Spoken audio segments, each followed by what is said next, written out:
शीशा बंद है ना। Good evening, everyone. I welcome you all to today's webinar on reassessment and block assessment under Income Tax Act 2025.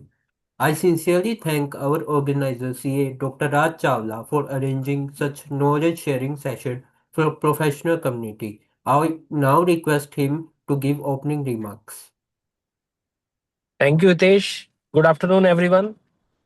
Myself, C. Raj Chawla, welcome you all in this today webinar on reassessment and block assessment under New Income Tax Act 2025. Today, we will cover new assessment provision under section 147 to 151, post 2021 and latest amendment 2025, procedure of notice under section 148, 148A and right of assessee, block assessment under search and seizure, new scheme under section 158B, 153A and 153C, latest changes, important case law and practical issue in reassessment and search cases, practical strategy for CA's advocate to handle reassessment and block proceeding. And we are very happy that today advocate CA Shikhar Gargji, a very young and dynamic faculty on New Income Tax Act, will discuss all the provisions with all of us. And also I request all of you to please either you can ask your question directly to the speaker at the time of his deliberation, or you can put your question in the Q&A after his deliberation. We will take up all the queries of our member. So with this, happy learning. Over to Hitesh.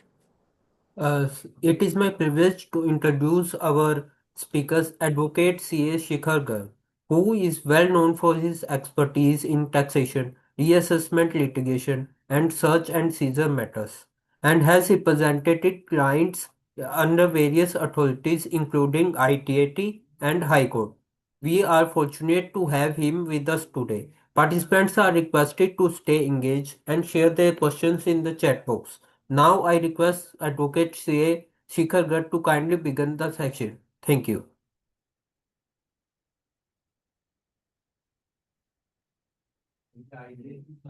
Shikhar sir आपका mute है. Thank you, Ritesh. Thank you, Hitesh, and respected Raj Chawla ji, for again giving me an opportunity to present a session. And ये जो series है, this is all about good learning with the members, and it is always sharing of information rather than deliberation of information. Because आपके certain questions से ही हम सीखते हैं and हमें आगे करने की motivation मिलती है, and further नए provisions and नए practical issues पता लगते हैं. आज का जो टॉपिक है वो है with regard to reassessment procedures and search. Last एक सेशन दिया था मैंने, उसमें मैंने रीअसेसमेंट प्रोसीजर्स के बारे में काफी डिटेल्ड में एक्सप्लेन किया था. तो देन आई थॉट कि आज का जो सेशन है दैट उस सेशन को मैं प्राइमरीली सर्च बेस्ड सेशन रखता हूं. मेरी स्क्रीन दिख पा रही है हितेश? मेरी स्क्रीन दिख रही है? विजिबल है सर. हाँ. तो आज का जो सेशन है वो है कि किस तरीके से इवोल्यूशन हुआ रीअसेसमेंट और बेसिकली सर्च बेस्ड प्रोसीजर्स का, primarily from Finance Act 2021 to 2025. मैंने लास्ट टाइम रीअसेसमेंट के बारे में काफी डिटेल में डिस्कशन किया था. तो देन आई थॉट कि मेरी discussion should be in regarding to search procedures, because search procedures somewhat कम शो होते हैं, और हम एज अ चार्टर्ड अकाउंटेंट को अगर हमारे पास कोई भी सर्च का केस आता है तो हमें इक्विप्ड होने चाहिए विद द न्यू लॉ। किस तरीके से नया लॉ, नया लॉ मीनिंग देयर बाय किस तरीके से 2024 के बाद प्रोविजंस जो है अब करंटली इंप्लीमेंट हो रहे हैं। क्या हमारा एजेंडा रहेगा इस सेशन का, that would be to understand कि क्या बेसिस होता है सर्च प्रोसीडिंग्स का, क्या राइट्स है असेसी के ड्यूरिंग द सर्च प्रोसीडिंग्स, क्या प्रोसीजर है सर्च असेसमेंट्स का, उनकी सर्टेन टाइमलाइंस के बारे में डिस्कस करेंगे, उनके सर्टेन सेफगार्ड्स के बारे में डिस्कस करेंगे, और कैसे सर्च प्रोविजंस इन 2025 एक्ट में प्रोमुलगेट हुए हैं, क्या डिफरेंसेस आए हैं सर्च प्रोसीडिंग्स में इन 2025। अगर यहाँ पे पार्टिसिपेंट्स ऐसे हैं जिनको रीअसेसमेंट के बारे में जानना है बिफोर सर्च प्रोसीडिंग्स, तो मैं उनके बारे में भी बता सकता हूँ। I have another PPT for that, but I thought कि मैं आज डेलिब्रेशन सर्च प्रोसीडिंग्स में देता हूँ। मैंने सेम ऐसी डेलिब्रेशन रीअसेसमेंट के बारे में भी दी हुई है। तो मेरा प्राइमरी फोकस इस समय सर्च पे I have a रहेगा। question. Yes sir. I have a question with regard to reassessment, sir. Yes sir please. Can I ask? Yes sir, yes sir please. My client got the notice of 148 for the assessment year 16-17 dated 28 अगस्त 2024. Okay. There was a search. मेरे client के यहाँ search नहीं हुई sir, किसी और के यहाँ सर्च हुई थी, और उसके मटेरियल के बेस के ऊपर उन्होंने मेरा 148 खोल दिया असेसमेंट ईयर 16-17 का, और 148 का नोटिस की डेट थी सर 28 अगस्त 2024। करेक्ट। ठीक है। माय क्वेश्चन इज कि क्या ये assessment year 16-17 they can open on 28 अगस्त 2024 with regard to Rajiv Bansal case, supreme court case? नहीं, Rajiv Bansal is only applicable for the period 1/4/2020 से 30 जून 2020 तक। उसके टाइम पे Okay. जो भी नोटिस आए थे 90,000 नोटिस, वो इवेंचुअली आशीष अग्रवाल गए और उसके बाद वो राजीव बंसल गए। तो राजीव बंसल का इससे कोई लेना देना नहीं है। राजीव बंसल आपने क्यों कोट किया? आपका कोई स्पेसिफिक उसमें क्वेरी है राजीव बंसल में? सर मतलब एज पर माय अंडरस्टैंडिंग कि अगर आपका नए एक्ट में जो ईयर ऑटोमेटिक डेड हो चुके थे they can not be opened. Rajiv Bansal case में कुछ ऐसा सुप्रीम कोर्ट ने बोला है कि जो असेसमेंट ईयर ऑलरेडी डेड हो चुके वो रीओपन नहीं हो सकते। And correct. For the assessment year 16-17 का जो लास्ट डेट था वो 31 मार्च 2023 था। 31 even in March case of 2023। Okay. Even in case of search also, अगर किसी का सर्च भी हो जाती है और इनक्रेडिबल मटेरियल भी मिलता है, still department can not open that.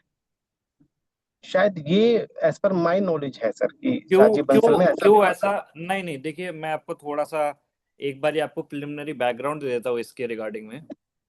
जी पहले हम चलते हैं प्रायर टू 2021। जी प्रायर टू 2021 दो डिफरेंट प्रोसीजर्स से। एक था रीअसेसमेंट का प्रोसीजर जो 147 से 153 तक होता था, एंड सर्च जी एंड सीजर के प्रोविजंस जो है वो 153 ए से लेके 153 सी तक के प्रोविजंस जो थे वो होते थे, फिर 153 डी होता था। अब जो जी रीअसेसमेंट है, रीअसेसमेंट के जो टाइम लिमिट थी वो पहले थी 6 इयर्स। जी ठीक है।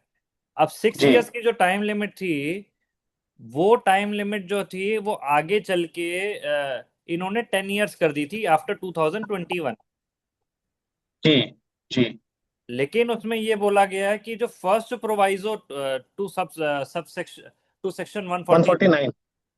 फर्स्ट प्रोवाइजो टू सेक्शन 149 जो है, जितना जी पहले तक 6 इयर्स तक अगर रिस्ट्रिक्शन थी तो आपकी 6 इयर्स की ही रिस्ट्रिक्शन रहेगी। Yes, with regard to that provision I am asking sir. ठीक है, ठीक है। अब 149 वन अब अब ये देखते हैं। अब आपका जो इम्पोर्टेंट चीज है, आपकी डेट ऑफ सर्च क्या है? डेट ऑफ सर सर 21 मई 2024। किसी थर्ड पार्टी के यहाँ हुई है, मेरे क्लाइंट के यहाँ नहीं हुई है सर। हाँ, कोई बात नहीं। 21 मई 2024 की अगर सर्च है, जी ठीक है, तो इसका मतलब आपके जो प्रोविजंस इनिशिएट हुए हैं वो 147 के, वो बिल्कुल ठीक हुए हैं। ठीक है, ओके 148 के बिल्कुल ठीक इनिशिएट हुआ है।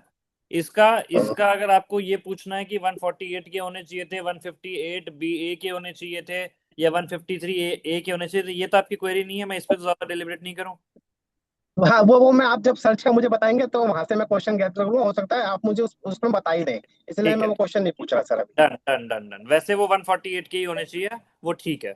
ठीक है, अब जो ओके 149 का सबसेक्शन जो प्रोवाइजो 1 है, वो उस समय जी रिस्ट्रिक्ट करता है सिर्फ रीअसेसमेंट के लास्ट 6 इयर्स के। जी लेकिन आपका जो केस है, आपका केस रीअसेसमेंट के, उस समय रीअसेसमेंट के प्रोविजंस नहीं थे, मतलब 2021 से पहले रीअसेसमेंट के प्रोविजंस नहीं थे, उस समय सर्च के प्रोविजंस थे। तो फॉर सर्च मैटर जो फर्स्ट प्रोवाइजो है वो मेरी अंडरस्टैंडिंग के हिसाब से नहीं एप्लीकेबल होगा। तो जो डिपार्टमेंट ने 16 17 का खोला है वो बिल्कुल ठीक खोला है, प्रोवाइडेड प्रोवाइडेड एक चीज है कि आपकी जो एस्केपमेंट है वो अबव 50 लाख होनी चाहिए। जो पहले के 153 डी में प्रोविजंस होते थे कि 50 लाख की एस्केपमेंट ऊपर होनी चाहिए, एंड वो एसेट होना चाहिए, और एसेट की डेफिनेशन थी कि ये चीजों की एस्केपमेंट होनी चाहिए। तब सर्च में भी अब 10 इयर्स तक के लिए एप्लीकेबल था। ओके ओके तो आपका, क्योंकि ये सर्च का केस है, अगर ये रीअसेसमेंट का केस होता जी तो फिर आपका वो टाइम बार्ड था 100%, क्योंकि फर्स्ट प्रोवाइजो लग जाता था पहले के टाइम पे। लेकिन अगर आपका समझ गया सर्च का केस है, तो इसका मतलब आपका एक्सप्लेनेशन 2 to 148 का केस है उस समय के हिसाब से। तो उस समय जो पुरानी फर्स्ट प्रोवाइजो टू 149 है वो नहीं लगेगी। ठीक है सर, बाकी पार्टिसिपेंट्स का भी बहुत टाइम ले रहा हूँ सर, बट नहीं, मेरा कोई बात लास्ट क्वेश्चन ये है कि क्या राजीव बंसल केस हमें ये नहीं कहता कि even in case of search also वो 6 ईयर वाला प्रोविजन लगेगा? नहीं। वो नहीं राजीव कहता, बंसल में ठीक सिर्फ है। ये लिखा है कि जो पहले वाले, अगर कोई पहले नहीं, जो नहीं खुल सकते थे वो नहीं खुलेंगे, जो लॉ में भी लिखा हुआ है। राजीव बंसल ने वही रिट्रिएट करा है। राजीव बंसल ने कोई नई रेशो लेट डाउन नहीं करी है। समझ गया सर, समझ राजीव गया, गॉट बंसल योर ने पॉइंट सर। सिर्फ एक ये रेशो लेट डाउन करी है कि जो टाइम लिमिट कैलकुलेट करना है, पैरा उसके 112 में ये है कि जो टाइम लिमिट कैलकुलेट करना है, वो टाइम लिमिट जो है उसका उन्होंने प्रोसीजर बता दिया है कि वो आपको कैसे कैलकुलेट करना है, जो पैरा 112 में उनका मेंशन है। क्योंकि पहले ठीक सर। ये आर्ग्यूमेंट होते थे कि जो टोला का जो प्रोविजंस है, टोला के प्रोविजंस की वजह से टाइम लिमिट जो है वो खत्म हो गया। तो राजीव बंसल ने कहा है कि नहीं, पार्शली उसमें डिपार्टमेंट जीता है, और पार्शली अलाउड करिए उनकी अपील कि भाई ठीक है, आपका जो है, मैं पूरा टाइम बार्ड नहीं होगा ये, लेकिन इसके इस तरीके से अगर आप कैलकुलेट करेंगे तो ये है। तो Rajiv Bansal is only for respect of TOLA की टाइम लिमिट को प्रिस्क्राइब करने के लिए उसने रेशो लेट डाउन करी है। बट रीअसेसमेंट में उन्होंने कोई नई रेशो लेट डाउन नहीं करी है, वो ऑलरेडी जो लॉ में था वही उन्होंने रिट्रिएट करा। ठीक है, ठीक है सर, ठीक है सर। तो हेक्सागन भी बॉम्बे का मुझे सेव नहीं करता, क्योंकि मेरा 148 मेरे जाओ ने दिया है, फाउ ने नहीं दिया। देखिए वो वाली चीज तो वैसे ही खत्म हो चुकी है। हेक्सागन जो है वो तो अब इस बजट ने रेट्रोस्पेक्टिवली ओवररूल कर दिया है। अच्छा, बजट, रेट्रोस्पेक्टिव खत्म कर दिया आज, ठीक हाँ, ठीक। बजट 2026 ने हेक्सागन को ओवररूल कर दिया है। और तो अब तक, उससे पहले मैं जैसे एससीसी ऑनलाइन यूज करता हूँ सुप्रीम कोर्ट केसेस, उससे पहले तो 30 जनवरी को, बजट से एक दिन पहले, इतनी सारी जजमेंट पास हुई बॉम्बे हाई कोर्ट से, जिन्होंने हेक्सावेयर को लेके जाओ फाओ के इशू पे इन्होंने क्वैश कर दिए। बट एक वो फरवरी के बाद सारे खुल जाएंगे सर। 1 फरवरी के बाद कोई जजमेंट नहीं आई है कि ऐसे। अब वो खुलेंगे नहीं खुलेंगे that is a separate issue, वो उसके बारे में एक अलग सेशन हो जाएगा। मेरे मेरे अकॉर्डिंगली वो नहीं खुलने चाहिए, जो कैश हो गए वो कैश हो गए। जी जी दिस इज माय ठीक सर, अंडरस्टैंडिंग। ठीक सर, हाँ ठीक sir, thank you sir, thank you. हाँ हाँ। तो आपको सर अगर कोई प्रॉब्लम, अगर कोई आपको इस केस के बारे में डिस्कस करना हो तो we can discuss after this session also. ठीक है, आप मेरा नंबर नोट कर लीजिए, हम डिस्कस कर लेंगे उसके बारे में। Okay sir, okay sir, thank you sir. तो evolution of reassessment and search के जो प्रोविजंस है वो हम फाइनेंस एक्ट 2021 से 2025 तक के डिस्कस करते हैं। देखिए सर्च प्रोविजंस कैसे इवॉल्व हुए थे। सर्च प्रोविजंस जो सबसे पहले इनिशिएट हुए वो हुए थे 1965 में। 1961 का जो एक्ट इंट्रोड्यूस हुआ था उस समय सर्च प्रोविजंस नहीं थे एक्ट में, 1922 के एक्ट में भी नहीं थे। फर्स्ट टाइम सर्च प्रोविजंस आए 1965 के एक्ट में, क्योंकि उस समय दे रिक्वायर कि हमारे पास फर्दर मोर ड्रास्टिक पावर होनी चाहिए, ड्रैकोनाइन पावर होनी चाहिए, वेर इन हम लोग डिपार्टमेंट जो है वो अनअर्थ कर पाए ब्लैक मनी जो वो नॉर्मल रूटीन से नहीं कर पा रहे हैं। तो they require certain drastic powers which they put in via finance act 1965। और इनको, इन प्रोविजंस को इन्होंने एक डिफरेंट सेट ऑफ कैटेगरीज में फॉर्मुलेट किया और उनको कंटिन्यूसली रिवैम्प किया 95 में, 2003 में, 2021 में, फिर 2024 फाइनेंस एक्ट नंबर 2 ने। तो ये कंटिन्यूसली रिवैम्प होते जा रहे हैं। और बेसिकली रिवैम्प क्या हो रहा है, पहले जिस तरीके से इन्होंने थॉट प्रोसेस अपना डिसाइड किया था कि इसको हम एक सेपरेट कैटेगरी में पुट इन करेंगे, this is not a normal assessment proceedings, या इनफैक्ट रीअसेसमेंट प्रोसीडिंग्स भी नहीं है, this is completely drastic and draconian proceedings. तो 95 में उन्होंने ब्लॉक असेसमेंट की तरीके से लेके आए, देन 2003 में एक डिफरेंट तरीके से लेके आए, देन 2021 में इन्होंने सर्टेन मर्जर स्कीम्स डाली, एंड देन 2024 में ये अगेन ब्लॉक असेसमेंट के प्रोसीजर्स पे ले आए, जिसमें इन्होंने इनिशियली शुरू किया था इन 1995। तो मल्टीपल टाइम्स प्रोविजंस रिवैम्प हुए और उनके रिवैम्प होने की जरूरत थी। तो बेसिकली 2021 में पहले जो सेक्शन होता था, सेक्शन 153 कैपिटल ए से लेके 153 कैपिटल सी के जो प्रोविजन से 153 capital A relate to search person, 153 capital C relate to other than search person, ये जो दोनों कैटेगरीज है उनको क्लब किया इन्होंने रीअसेसमेंट पे। इन्होंने उसको रीअसेसमेंट में क्लब किया। क्यों क्लब करने की जरूरत पड़ी, कोई बता सकता है मुझे कि इसको क्लब करने की क्या जरूरत पड़ी? पहले के जो प्रोविजंस थे और इवेंचुअली उसको 2021 में क्लबिंग हुई थी रीअसेसमेंट में, तो ऐसी क्या नीड आई कि उनको उनको क्लब करना, उन्होंने सोचा कि अब इनको क्लब करते हैं? क्या मेमोरेंडम एक्सप्लेनिंग फाइनेंस एक्ट 2021 में लिखा गया?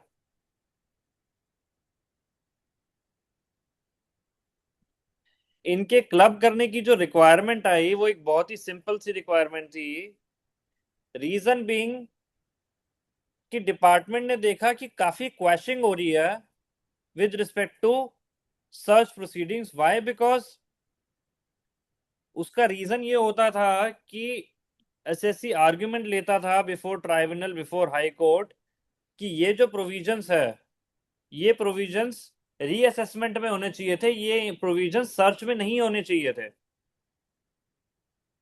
जो मेरी असेसमेंट हो रही है वो रीअसेसमेंट में होनी चाहिए थी, वो असेसमेंट में नहीं होनी चाहिए, सर्च असेसमेंट नहीं होनी चाहिए, एंड देयरफॉर कोर्ट्स वर क्वैशिंग दोस।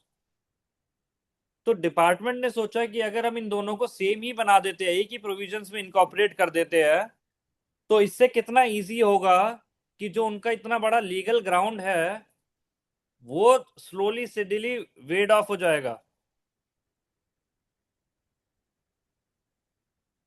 तो इस थॉट प्रोसेस के साथ डिपार्टमेंट आगे बढ़ा।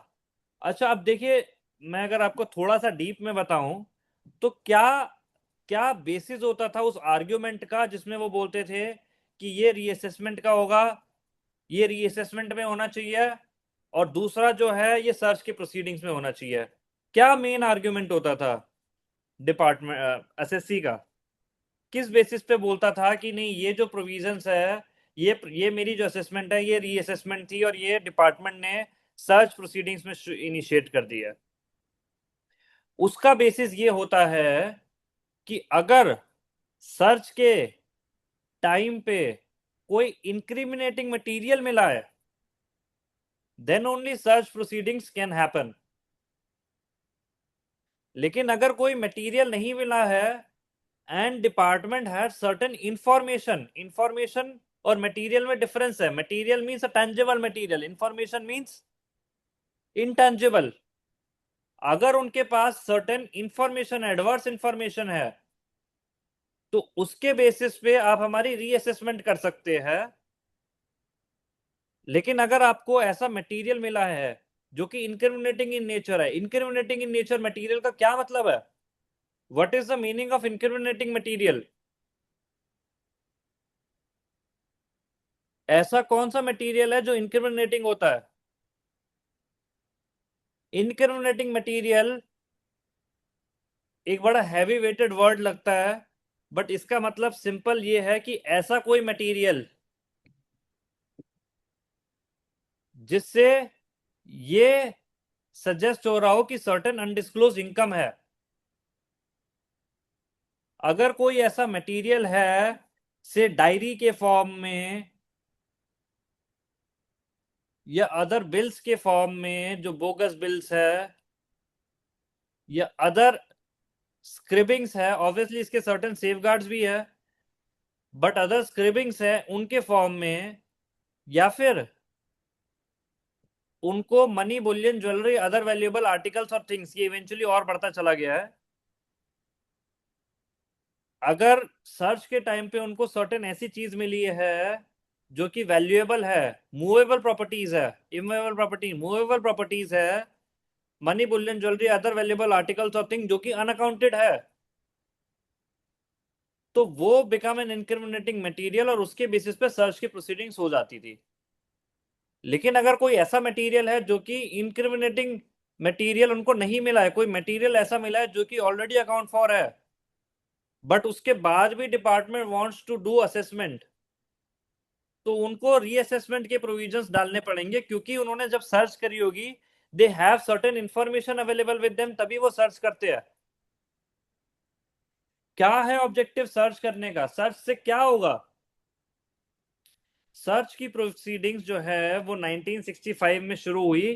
क्या ऐसी नीड लगी डिपार्टमेंट को कि उन्होंने सोचा कि हमें सर्च करना है?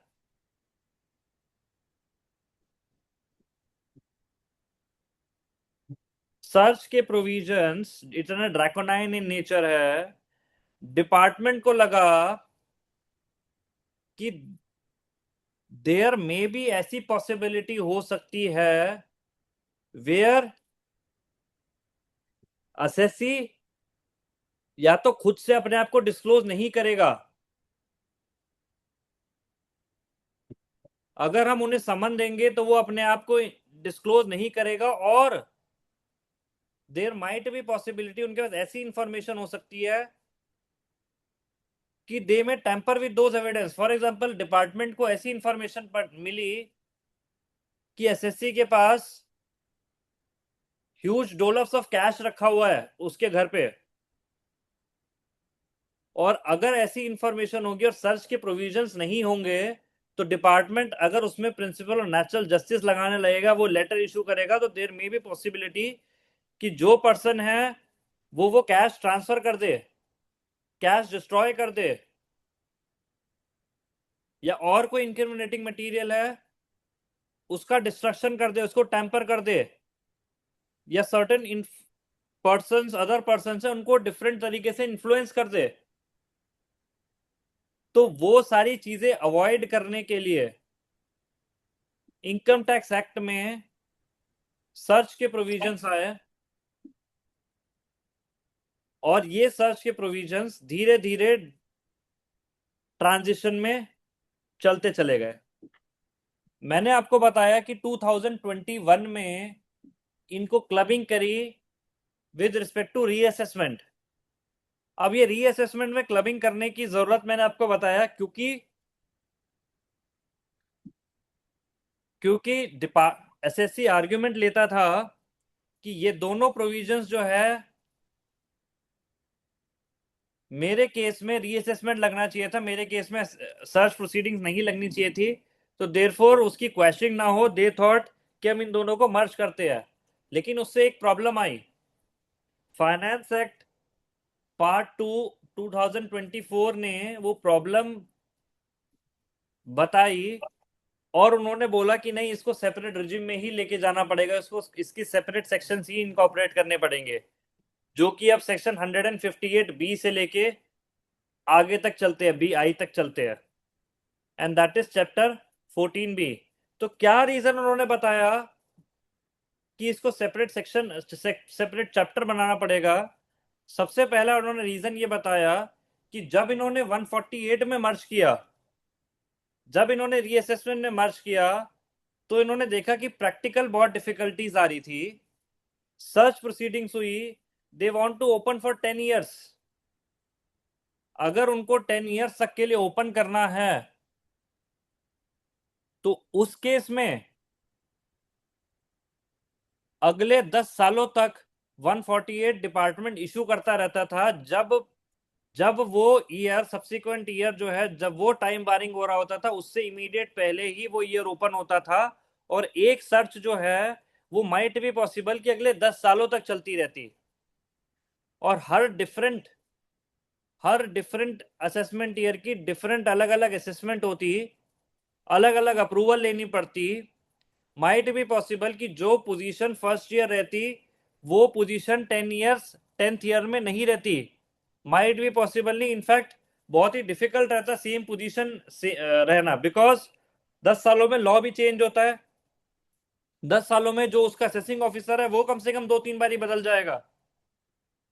तो इतने प्रोलॉन्ग पीरियड तक एक सर्च प्रोसीडिंग्स कंटिन्यू रखना डिपार्टमेंट का कभी मोटिव नहीं था। तो that is why they thought कि हम एक कंसोलिडेटेड असेसमेंट करेंगे, हम एक कंसोलिडेटेड असेसमेंट करेंगे, और उस कंसोलिडेटेड असेसमेंट के बेसिस पे हम सर्च प्रोसीडिंग्स जो है वो खत्म करेंगे, और पहले जो 6 साल या 10 साल की जो प्रोसीडिंग्स अलग अलग ईयर में होती थी, उसके अलग अलग असेसमेंट ऑर्डर्स बनते थे, अब एक सिंगल कंसोलिडेटेड ऑर्डर बनेगा, सिर्फ एक कंसोलिडेटेड ऑर्डर बनेगा सारे 6 सालों का या 10 साल का, और उस ऑर्डर के बेसिस पे फाइनल डिमांड डिटरमाइन होगी। तो रादर देन कि 10 अलग अलग असेसमेंट ऑर्डर बनते, इससे बेटर ये हुआ कि एक असेसमेंट ऑर्डर बना, और वो एक कंसोलिडेटेड असेसमेंट बना जो कि ब्लॉक पीरियड टू पर्टेन करेगा, एक ब्लॉक पीरियड तक का पर्टेन करेगा, और उसके बेसिस पे आपकी जो अनडिस्क्लोज इनकम है, जो सर्च पर्सन की अनडिस्क्लोज इनकम है, वो रिलेटिवली शॉर्टर टाइम पे कंप्लीट हो जाएगी। तो इनका ऑब्जेक्टिव ये रहा कि इसको शॉर्टर पीरियड में खत्म करना है और एक कंसोलिडेटेड असेसमेंट बनानी है। That is why they transition into chapter 14B। अब अगर मैं आपको थोड़े से बेसिक्स बताऊं कि कैसे सर्च इनिशिएट होती है, तो कुछ कुछ बेसिक्स है सर्च का, कि सर्च जो है वो कॉम्पिटेंट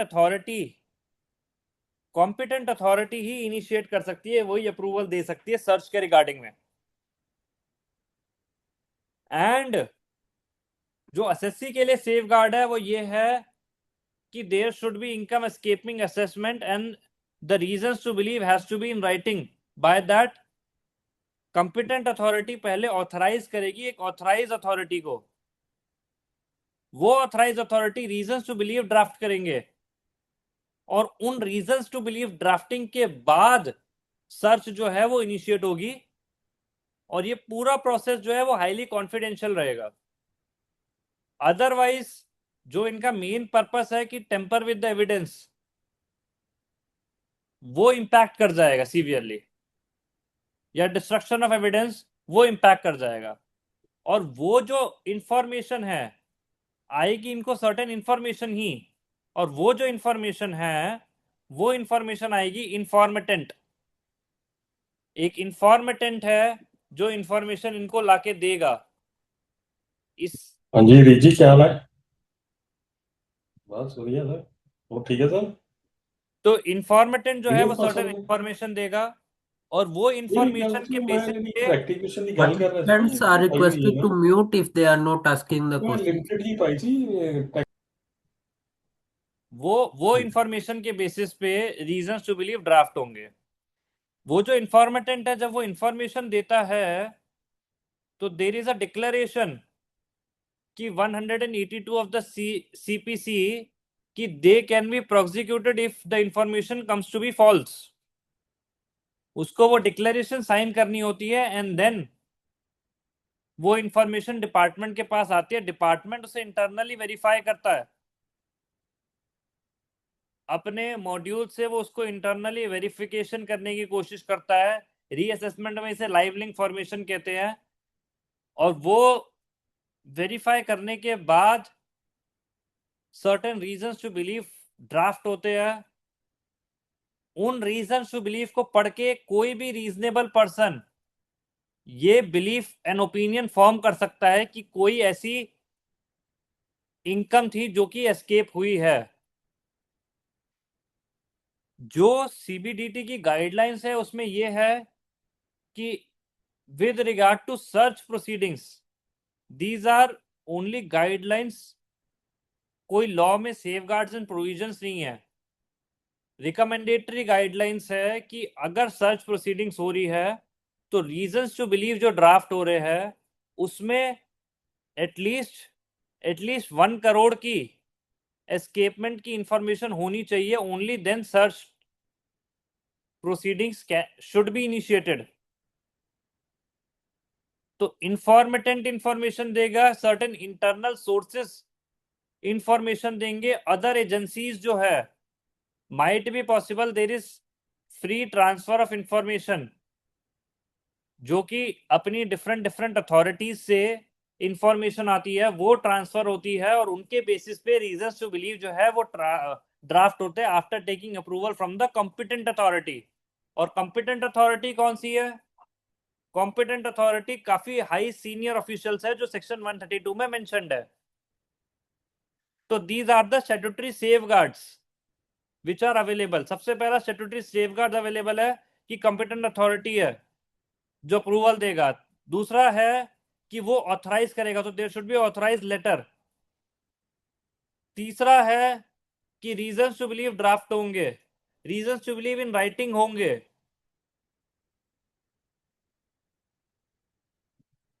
और उनके बेसिस पे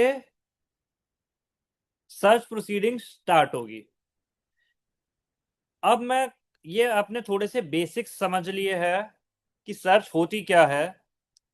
अब मैं एक छोटी सी इसके बारे में बताऊंगा कि क्या क्या एसएससी के राइट है ड्यूरिंग सर्च प्रोसीडिंग्स। जब सर्च होती है तो एसएससी को क्या करना चाहिए? सबसे पहले उसे ऑथराइज ऑफिसर्स जो उनके यहाँ पे विजिट कर रहे हैं उनका वारंट देखना चाहिए कि whether they are authorise to do search और नॉट। सेकंड थिंग है कि उनसे उनकी आइडेंटिटी मांगनी चाहिए, ऑफिसर्स की आइडेंटिटी मांगनी चाहिए। दो they can ask for 2 local witness so that any malafide activity should not be done against them. So they can ask the presence of 2 local witnesses चौथी चीज है कि वो जो भी स्टेटमेंट दे रहे हैं, जो भी वो स्टेटमेंट दे रहे हैं, उन स्टेटमेंट को पंचनामास कहते हैं। जब वो स्टेटमेंट रिकॉर्ड हो जाती है तो पंचनामा कहते हैं। पंचनामा basically certain dossiers of paper है, कुछ कागज के पन्ने हैं, तो उनकी they can ask for copies, जो भी उन्होंने स्टेटमेंट रिकॉर्ड करी है ड्यूरिंग द सर्च प्रोसीडिंग्स। और पांचवी चीज ये है कि अगर कोई ऐसा डॉक्यूमेंट या मटेरियल जो है वो डिपार्टमेंट सीज करके ले जा रहा है, तो उसकी, उन मटेरियल एंड डॉक्यूमेंट की they can ask for documents that these are the documents which shows that these are the material which has been seized by the department. तो ये चीजें हैं, कुछ कुछ ऐसी चीजें हैं जो कि राइट है एसएससी के, जो कि अपफ्रंट आप ऑफिसर से मांग सकते हैं। हमारे क्लाइंट जो है वो ऑफिसर से मांग सकते हैं। अब जो मैंने प्रैक्टिकली देखा है, इसमें एक आधा चीज मैं आपको बता देता हूं कि अगर डिपार्टमेंट के पास सर्टेन इंफॉर्मेशन होती है जिसके बेसिस पे वो सर्च करता है, वो जो रीजन टू बिलीव है उसमें इंक्रिमिनेटिंग मटेरियल के बारे में भी लिखा होता है कि ये मटेरियल होगा इनके पास जिसके बेसिस पे सर्च हुई है। कभी कभार जो सर्च यूजुअली होती है वो 1 से 3 डेज तक रहती है। I am not talking about big corporate जिनके मल्टीपल ब्रांचेस है डिफरेंट डिफरेंट स्टेट्स में। आई एम टॉकिंग अबाउट कि अगर सपोजिंगली कोई स्मॉल कॉर्पोरेट है या फिर एक इंडिविजुअल है, तो उनकी जो सर्च होती है वो यूजुअली 1 to 3 डेज तक होती है। अगर सर्च बहुत लंबी चलती है, से 3 डेज तक चलती है, 4 डेज तक चलती है, इसका मतलब सिंपली ये है कि जो एक इन्फ्रेंस निकल सकता है, नॉट इसका मतलब ये है, एक इन्फ्रेंस ये निकल सकता है कि जो इंक्रिमिनेटिंग मटेरियल वो सर्च करने आए थे वो सर्च को में उनको नहीं मिला। जब ऑथराइज ऑफिसर्स को वो सर्च में नहीं मिला in the presence of police, तो वो हो सकता है कि प्रोलॉन्ग करे क्योंकि वो और सर्च करे। बट अगर उनको कोई मटेरियल है जो इंक्रिमिनेटिंग मटेरियल है, वो यूजुअली उनको 1 से 2 दिन के अंदर अंदर मिल जाना चाहिए, and then they should pack up and they should do other investigative things जो आगे प्रोसीडिंग्स में होंगी। बट अगर कोई ऐसी जगह है जहां पे दे आर 3, 4, 5 डेज तक उनकी इन्वेस्टिगेशन चलती जा रही है, तो उससे इंक्रिमिनेटिंग मटेरियल मिलना डिफिकल्ट होगा। आजकल की जो प्रोसीडिंग्स होती है उनमें सर्च में वो जितने भी इलेक्ट्रॉनिक डिवाइसेस है, चाहे वो लैपटॉप है चाहे वो मोबाइल है, वो सारी की सारी इंफॉर्मेशन क्लोन कर लेते हैं, सारा डाटा वो क्लोन कर लेते हैं, एंड देन वो इन्वेस्टिगेशन स्टेज पे उसको प्रोसेस करते हैं। तो अगर व्हाट्सएप चैट है तो they can be treated as incriminating statements, जो कि उनका लिए बहुत बड़ा एक एविडेंशियरी वैल्यू क्रिएट करती है। सिस्टम्स में जो डॉक्यूमेंट्स है, those are also incriminating statements जो कि एविडेंशियरी वैल्यू क्रिएट करती है। तो जो भी डाटा आपके सिस्टम में अवेलेबल है, दे यूजुअली क्लोन देम। और इसका जो प्रोसीजर रहता है वो ये रहता है कि सबसे पहले इंफॉर्मेशन आई, इंफॉर्मेशन आके उसकी चेकिंग हुई, उसकी चेकिंग होने के बाद उसकी ऑथेंटिसिटी जानने के बाद उसको जो भी क्लाइंट है, जो भी एसएससी है, उसके रिकॉर्ड से चेक किया जाता है कि उससे पता लगता है कि क्या अनडिस्क्लोज इनकम रिलेटिवली शो हो रही है। Then reasons to believe draft होते हैं, कंपिटेंट अथॉरिटी उस ऑफिसर को ऑथराइज करती है, वो authorise officer reasons to believe draft करता है और वो फर्दर डेलीगेट करता है सर्च करने के लिए। जब वो सर्च होती है उसके बाद सारी इंफॉर्मेशन जो है वो निकालते हैं, अगर कोई इंक्रिमिनेटिंग मटेरियल मिला है वो निकालते हैं, और उसके बाद एक इन्वेस्टिगेशन टीम के पास वो सारे डॉक्यूमेंट्स जाते हैं। यूजुअली 6 मंथ्स, अब आजकल वो 2 मंथ्स भी करने लग गया। पहले 6 मंथ्स के टाइम तक वो उन सारी इंफॉर्मेशंस को प्रोसेस करते हैं और उसको एक रिपोर्ट बनाते हैं, जो कि डिपार्टमेंट की इंटरनल रिपोर्ट होती है, जिसे रिमांड रिपोर्ट कहते हैं। वो रिमांड रिपोर्ट जो है उसमें मेंशन होता है कि सारी चीजें, कि कहाँ कहाँ पे आपको एडिशन करनी है, प्रपोज एडिशन है। वो इंटरनल डॉक्यूमेंट होता है जो कि सर्च पर्सन को कभी नहीं मिलता, और वो डॉक्यूमेंट डायरेक्टली जाता है असेसिंग ऑफिसर के पास, और assessing officer based on that appraisal report, जो कि एक तरीके से कंक्लूसिव फाइंडिंग्स होती है प्री सर्च प्रोसीडिंग्स की। तो जो पोस्ट सर्च होता है उसे कहते हैं असेसमेंट प्रोसीडिंग्स, और असेसमेंट प्रोसीडिंग्स में उन based on appraisal report and then जो नॉर्मल स्क्रूटनी प्रोसीडिंग्स होगी उसके बेसिस पे सर्टेन डिमांड फाइनलाइज होती है। तो पहले सर्च प्रोसीडिंग्स हुई, देन इन्वेस्टिगेशन प्रोसीडिंग्स हुई, और देन पोस्ट सर्च प्रोसीडिंग्स हुई, और प्री इन्वेस्टिगेशन प्री सर्च भी प्रोसीडिंग्स होती है। तो ये प्रोसीडिंग्स, ये एक जनरल फ्लो रहता है। और राइट्स जो है वो मैंने आपको सर्च एसएससी के बताए कि सर्च के उनके क्या राइट्स होने चाहिए। अच्छा, इसमें क्वेश्चन आता है, क्या सर्च ऑथराइज ऑफिसर के पास ये पावर होती है, power to prosecute, power to arrest the assessee, अगर उसको सर्टेन बहुत सारे इंक्रिमिनेटिंग मटेरियल मिल गए, तो क्या इनकम टैक्स अथॉरिटी के पास ये पावर है कि वो सर्च कर ले? तो इनकम टैक्स इन्वेस्टिगेशन विंग के पास अरेस्ट की पावर नहीं है। पावर टू अरेस्ट जो है वो इनकम टैक्स प्रोसीडिंग्स में नहीं है। पावर टू अरेस्ट बाकी और लॉज में है, कस्टम लॉ में, सेंट्रल एक्साइज लॉ में और अदर एनफोर्समेंट लॉज में पावर टू अरेस्ट है, लेकिन सर्च में, इनकम टैक्स में पावर टू अरेस्ट नहीं है। क्यों नहीं है? क्या ऐसी चीज है जो इनकम टैक्स में पावर टू सर्च नहीं है और बाकी लॉज में पावर टू सर्च है? कोई इसका जवाब देना चाहेगा? मैं आपसे सुनना चाहता हूं कि ऐसा क्या रीजन हो सकता है। कोई वाइल्ड गेस दे दे, अपना माइक ऑन करके कोई वाइल्ड गेस दे कि क्या ऐसा रीजन है कि power to arrest income tax act में नहीं है और बाकी एक्ट्स में है। सर उस बंदे को बाकी, छोड़ना पड़ेगा ना, तभी तो टैक्स निकलेगा उससे। अगर उसी को उठा के ले जाएंगे तो टैक्स कहाँ से वसूल करेंगे। करेक्ट, बिल्कुल ठीक बोला। लेकिन सर ये जो चीज है वो तो कस्टम्स में भी और एक्साइज में भी हो सकती है। कस्टम और एक्साइज में भी अगर आप अरेस्ट कर लोगे तो ही तो पैसा मिलेगा, मतलब जब आप छोड़ोगे तभी तो पैसा मिलेगा। अगर आपने अरेस्ट कर लिया फिर कहां से पैसा मिलेगा?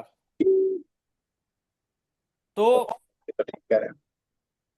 और सर किसी का कोई, और सर वेरी गुड, आपने बताया सर, बहुत अच्छा। और किसी का कोई व्यू पॉइंट हो?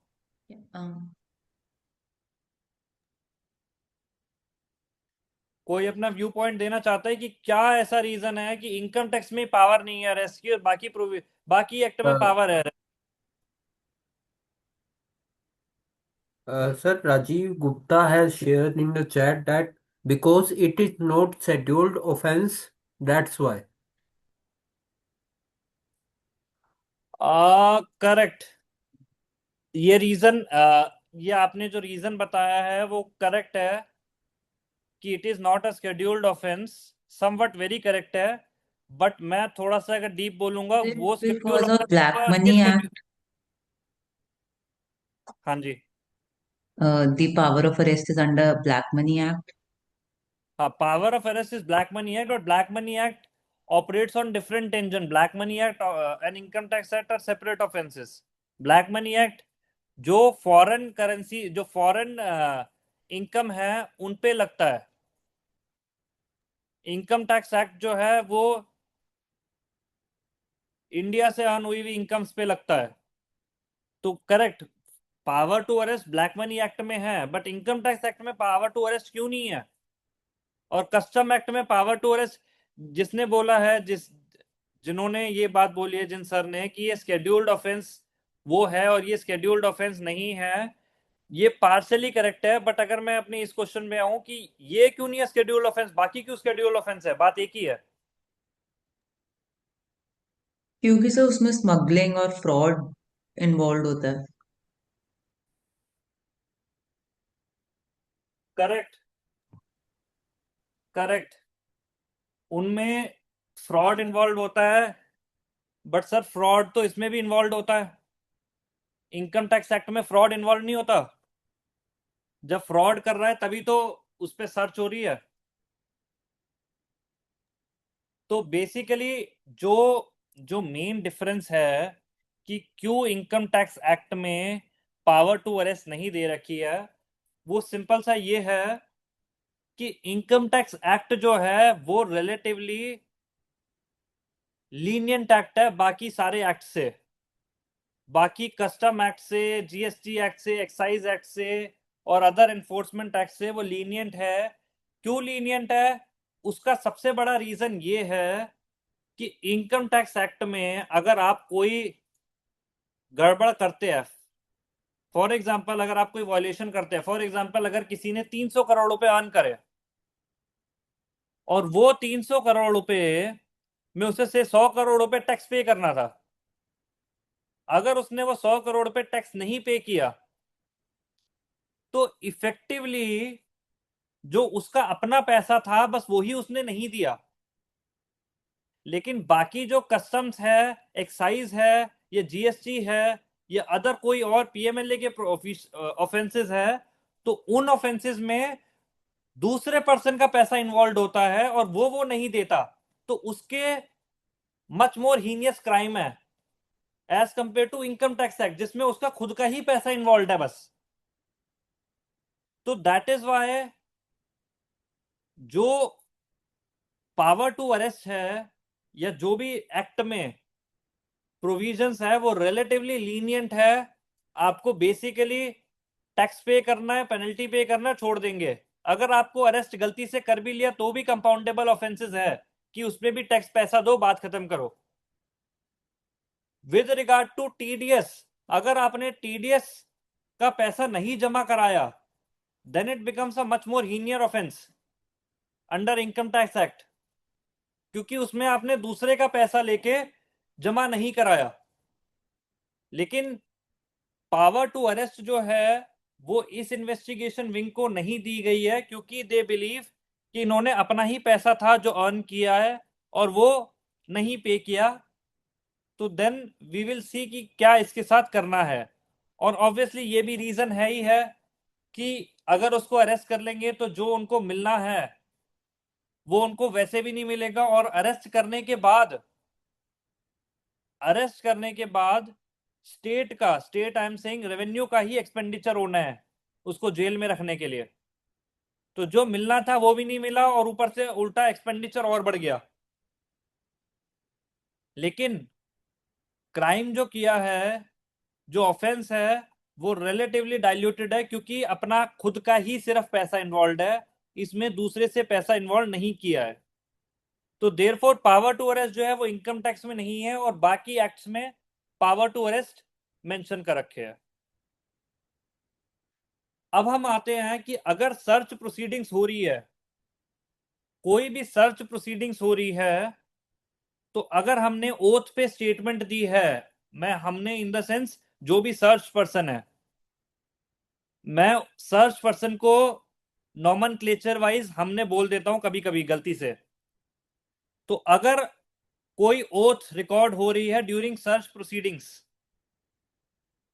तो उन प्रोसीडिंग्स की सर्टेन एविडेंसरी वैल्यू है, उन स्टेटमेंट की एविडेंसरी वैल्यू है as per section 132 sub section 4A जो बोलता है कि इनकी एविडेंसरी वैल्यू होगी। लेकिन वो statement alone without having any incriminating material to corroborate those statement, वो statement alone would be insufficient for making addition. तो डिपार्टमेंट की बहुत सारी सीबीडीटी इंस्ट्रक्शंस है जिनके बेसिस पे वो ये बोलता है, 2003 में आई, 2014 में आई, वो ये बोलता है कि अगर आपने स्टेटमेंट्स ले ली है उसके बाद आपको उन स्टेटमेंट्स को के बेसिस पे और अपनी सर्च प्रोसीडिंग्स और अपने इंक्रीमेंटिंग मटेरियल आपको सर्च करने हैं, rather than just statements record करके वापस नहीं आ जाना है। ऑफिसर्स को ये बोला गया है।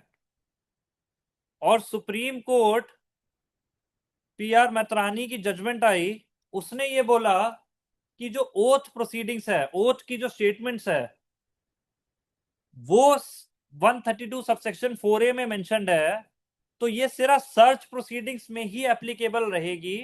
लेकिन जब असेसमेंट है, असेसमेंट 153A में होता है, तो असेसमेंट में वो सर्च की एविडेंसरी वैल्यू नहीं है। एक्ट में ये नहीं लिखा कि उसकी एविडेंसरी वैल्यू असेसमेंट के लिए एप्लीकेबल है, उसके सिर्फ सर्च के लिए एप्लीकेबल है। तो बेसिकली अगर आपके पास ऐसे केसेस है जिसमें उनके पास सिर्फ इंक्रिमिनेटिंग स्टेटमेंट्स है लेकिन कोई मटेरियल नहीं है, तो फिर आपकी असेसमेंट जो है वो ट्राइब्यूनल लेवल पे आपको रिलीफ मिल सकता है। चार्टर्ड अकाउंटेंट्स को रिलीफ उनके क्लाइंट्स का मिल जाएगा एट ट्राइब्यूनल लेवल। यूजुअली मैंने जो देखा है कि सीआईटी लेवल ओथ्स पे रिलाय अपॉन करके एडिशन कंफर्म कर देती है,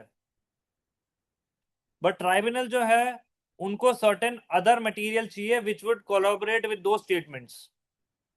तो आई होप अब इसमें कोई क्वेरी नहीं रहेगी with regard to oath in search proceedings. अच्छा, रीजंस टू बिलीव मैंने आपको बताया कि इन राइटिंग होने चाहिए। अब इसमें एक एक्सप्लेनेशन ऐड हुई 2017 में, सेक्शन 132 में एक एक्सप्लेनेशन ऐड हुई 2017 में। वो ये कहती है कि रीजंस टू बिलीव जो है वो अब असेसी को नहीं प्रोवाइड करनी, असेसी को रीजंस टू बिलीव नहीं प्रोवाइड करने, और इनफैक्ट ट्राइब्यूनल तक को भी नहीं प्रोवाइड करनी, एक्सेप्ट कॉन्स्टिट्यूशनल कोर्ट्स को ही प्रोवाइड कर सकते हैं। कॉन्स्टिट्यूशनल कोर्ट मतलब high court and supreme court. Constitutional court को तो उनको प्रोवाइड करनी कंपलसरी हुई, अदरवाइज वो प्रोविजन फंडामेंटल राइट्स के हिसाब से वायलेट हो जाता, वो आर्टिकल 19(1)G के हिसाब से वायलेट हो जाता, बिकॉज आर्बिट्रेरी एक्शन बढ़ने के चांसेस बढ़ जाते। तो that is why constitutional courts को उन्होंने छोड़ दिया, अदरवाइज वो उनको भी कवर कर लेते। तो रीजंस टू बिलीव जो है वो एसएससी को नहीं प्रोवाइड करने, और ये आया फाइनेंस एक्ट 2017 में विद रेट्रोस्पेक्टिव इफेक्ट ऑफ 1965। तो जिसके उनको नहीं, उस 2017 में अगर कोई सर्च हुई थी और उनके नहीं करे थे तो उसके भी नहीं करने उनको। और अनफॉर्चुनेटली एक जजमेंट आई सुप्रीम कोर्ट की, जस्टिस हेमंत गुप्ते ने लिखी थी, ये काफी एरोडाइट जजमेंट, काफी डिटेल्ड जजमेंट थी, जिसमें ये चैलेंज हुआ था विद रिगार्ड टू एक्सप्लेनेशन की रीजंस टू बिलीव जो है वो क्यों नहीं एसएससी को देने। तो उन्होंने उसकी कॉन्स्टिट्यूशनल वैलिडिटी को अफर्म किया और ये बोला कि this is much more drastic, और अगर रीजंस टू बिलीव जो है वो एसएससी को दे दिए जाएंगे तो उससे जो इसका प्राइमरी पर्पस है सर्च का कि टू अवॉइड डिस्ट्रक्शन या एविडेंसरी वैल्यू को डिफीट करने के लिए या इन्फ्लुएंस करने के लिए, वो जो पर्पस है वो डिफीट हो जाएगा। तो वो अगर डिफीट ना हो, तो अगर रीजंस टू बिलीव प्रोवाइड कर दिए गए तो माइट बी असेसी अपने फ्रेंड्स से या और जो उसके रिलेटेड पर्सन्स होंगे उन सबको वो अवेयर करके वहां के एविडेंसेस डिस्ट्रॉय कर देगा। बट मेरा पर्सनल अभी भी ये मानना है कि they should have given these reasons to believe, क्योंकि इससे प्रिंसिपल ऑफ नेचुरल जस्टिस का वायलेशन हो रहा है। और अगर दे फील कि इसकी वजह से certain other destruction of evidences हो सकते हैं, तो एटलीस्ट उनको सर्टेन कंडेंस फॉर्म में या ब्लर फॉर्म में इनको जो basic heart of the reasons to believe है, they should provide that to the assessee. क्यों? क्योंकि उसके बेसिस पे ही वो सर्च प्रोसीडिंग जो है वो प्रॉपर चैलेंज कर सकता है। अगर रीजंस टू बिलीव नहीं होंगे तो फिर सर्च प्रोसीडिंग्स को चैलेंज करने की अपॉर्चुनिटी बहुत ही लिमिटेड रह जाती है। और यही मंडालिया जजमेंट में बोला है कि रीजंस टू बिलीव जो भी सर्च प्रोसीडिंग्स होगी उसको क्वैशिंग के ग्राउंड्स काफी लिमिटेड है। एक जजमेंट आई अभी रिसेंटली, प्रमोद स्वरूप अग्रवाल, ये इलाहाबाद हाई कोर्ट की जजमेंट थी। इसमें रीजंस टू बिलीव को क्वेश्चन करा गया।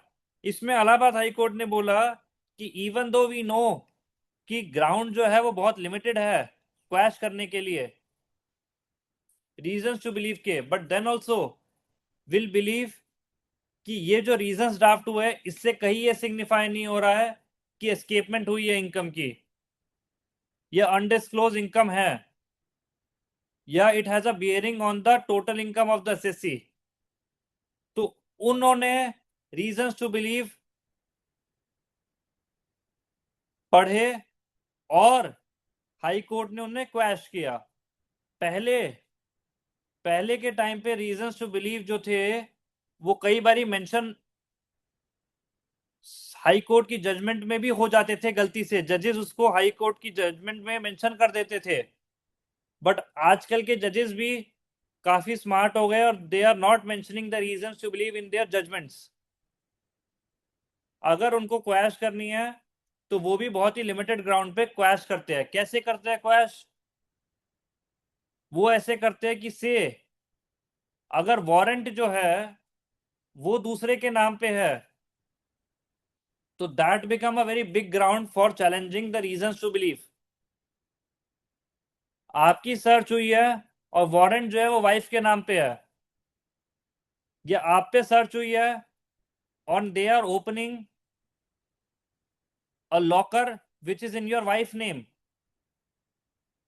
या एड्रेस वारंट में गलत डला हुआ है, तो ये सारी जो प्रोविजंस, ये सारे जो इंडिकेटर्स है जो सजेस्ट करते हैं कि रीजंस टू बिलीव गलत ड्राफ्ट हुए हुए होंगे या रॉन्गली ड्राफ्ट हुए हुए होंगे। बट अगर सर्टेन माइन्यूट या मिनिस्क्यूल एरर्स है रीजंस टू बिलीव में तो नो जज is going to quash them. बहुत बड़ी ग्लेरिंग एरर होनी चाहिए, अपरेंट फ्रॉम रिकॉर्ड एरर होनी चाहिए। ये सारे जो वर्डिंग है ये किसी जजमेंट में नहीं लिखी है, ये मैं खुद से अपने आप बता रहा हूं क्योंकि हमारे पास ग्राउंड्स ही नहीं होते उनको क्वैश करने के लिए। तो अभी भी मुझे लगता है कि ये जो प्रोविजंस है ये काफी ज्यादा टिल्टेड है इन फेवर ऑफ रेवेन्यू, और इसमें नेचुरल जस्टिस जो है वो कहीं ना कहीं वॉयलेट हो रही है। मैंने अभी आपको थोड़ा प्री सर्च प्रोसीडिंग्स के बारे में बताया कि कैसे कैसे रीजंस टू बिलीव ड्राफ्ट होते हैं और कैसे सर्च प्रोसीडिंग्स होती है। अब हम पोस्ट सर्च प्रोविजंस में आ जाते हैं जो 158 बी तक है, बी से शुरू होते हैं। This is chapter 14 B of the income tax act from finance act 2024।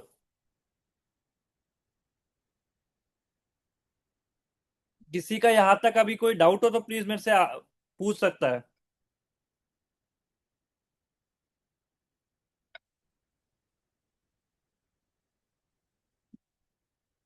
इसमें एक जो चीज मैं क्लैरिफाई कर देता हूं, जो मेरे से इनिशियली पूछा था सर ने, कि ये जो है this is chapter 14 applicable from 1/4/2000 19/2024। 1 सितंबर 2024 के बाद से ये प्रोविजंस एप्लीकेबल हो रहे हैं। इतने मल्टीपल टाइम्स प्रोविजंस अभी चेंज हुए हैं 2021 2024 में, तो ये कैसे पता लगता है कि कौन से प्रोविजंस एप्लीकेबल होंगे? तो इसका आंसर दे दिया है दिल्ली हाई कोर्ट ने।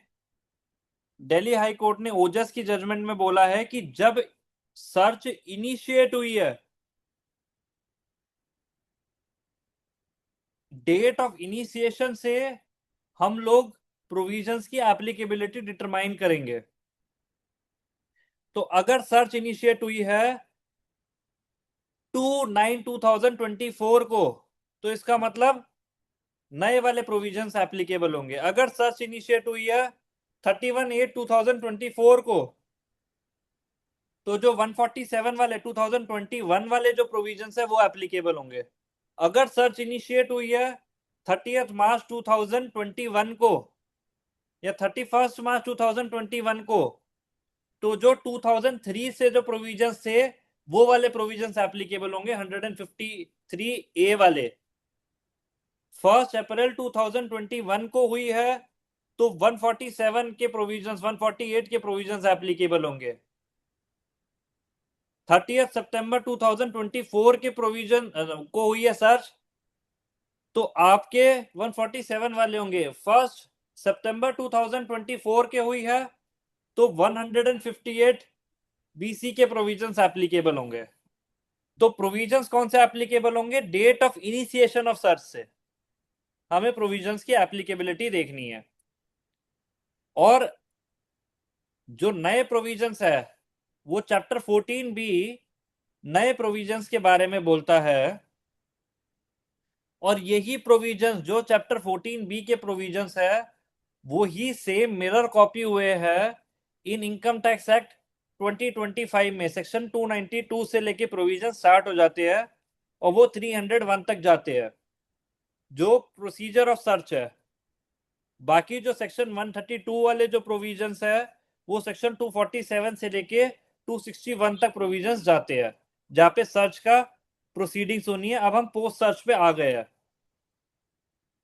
मैं आपको कुछ कुछ छोटे छोटे से जो डिफरेंसेस है बस उनके बारे में बता दूंगा जो कि एप्लीकेबल होंगे after finance act, after in income tax act 2025।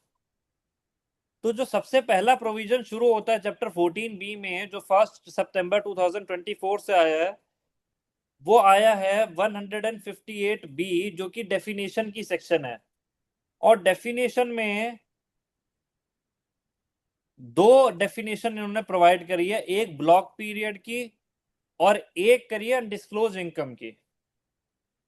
ये दोनों डेफिनेशन बड़ी सिंपल है जो कि बताती है कि जब भी date of initiation, block period ये बताते हैं कि जो भी डेट पे सर्च हुई है, जिस भी डेट पे सर्च हुई है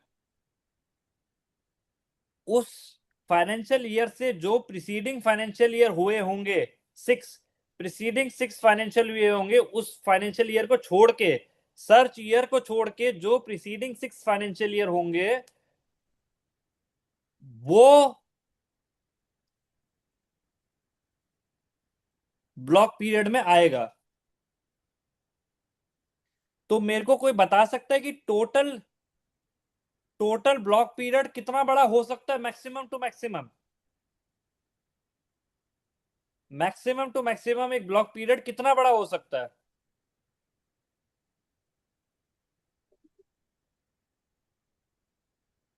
अच्छा, ब्लॉक पीरियड कहां से काउंट करना है? ब्लॉक पीरियड उस वाले ईयर से काउंट करना है जहां पे लास्ट ऑथराइजेशन हुई है सर्च की। मैं एक एग्जांपल देके बताता हूं।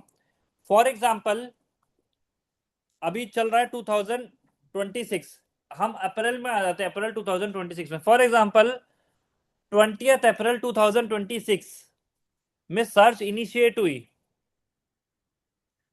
और उसका वो सर्च चली से फॉर एग्जांपल 15 डेज तक, 5 मई 2026 तक सर्च चली।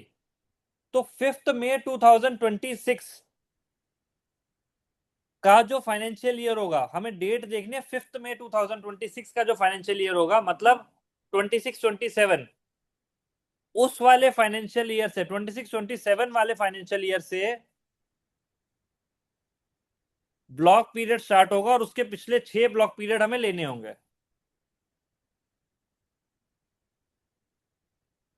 ऐसे ही अगर कोई सर्च आज शुरू हुई है, से 21 मार्च 2026 को शुरू हुई है और वो खत्म हुई है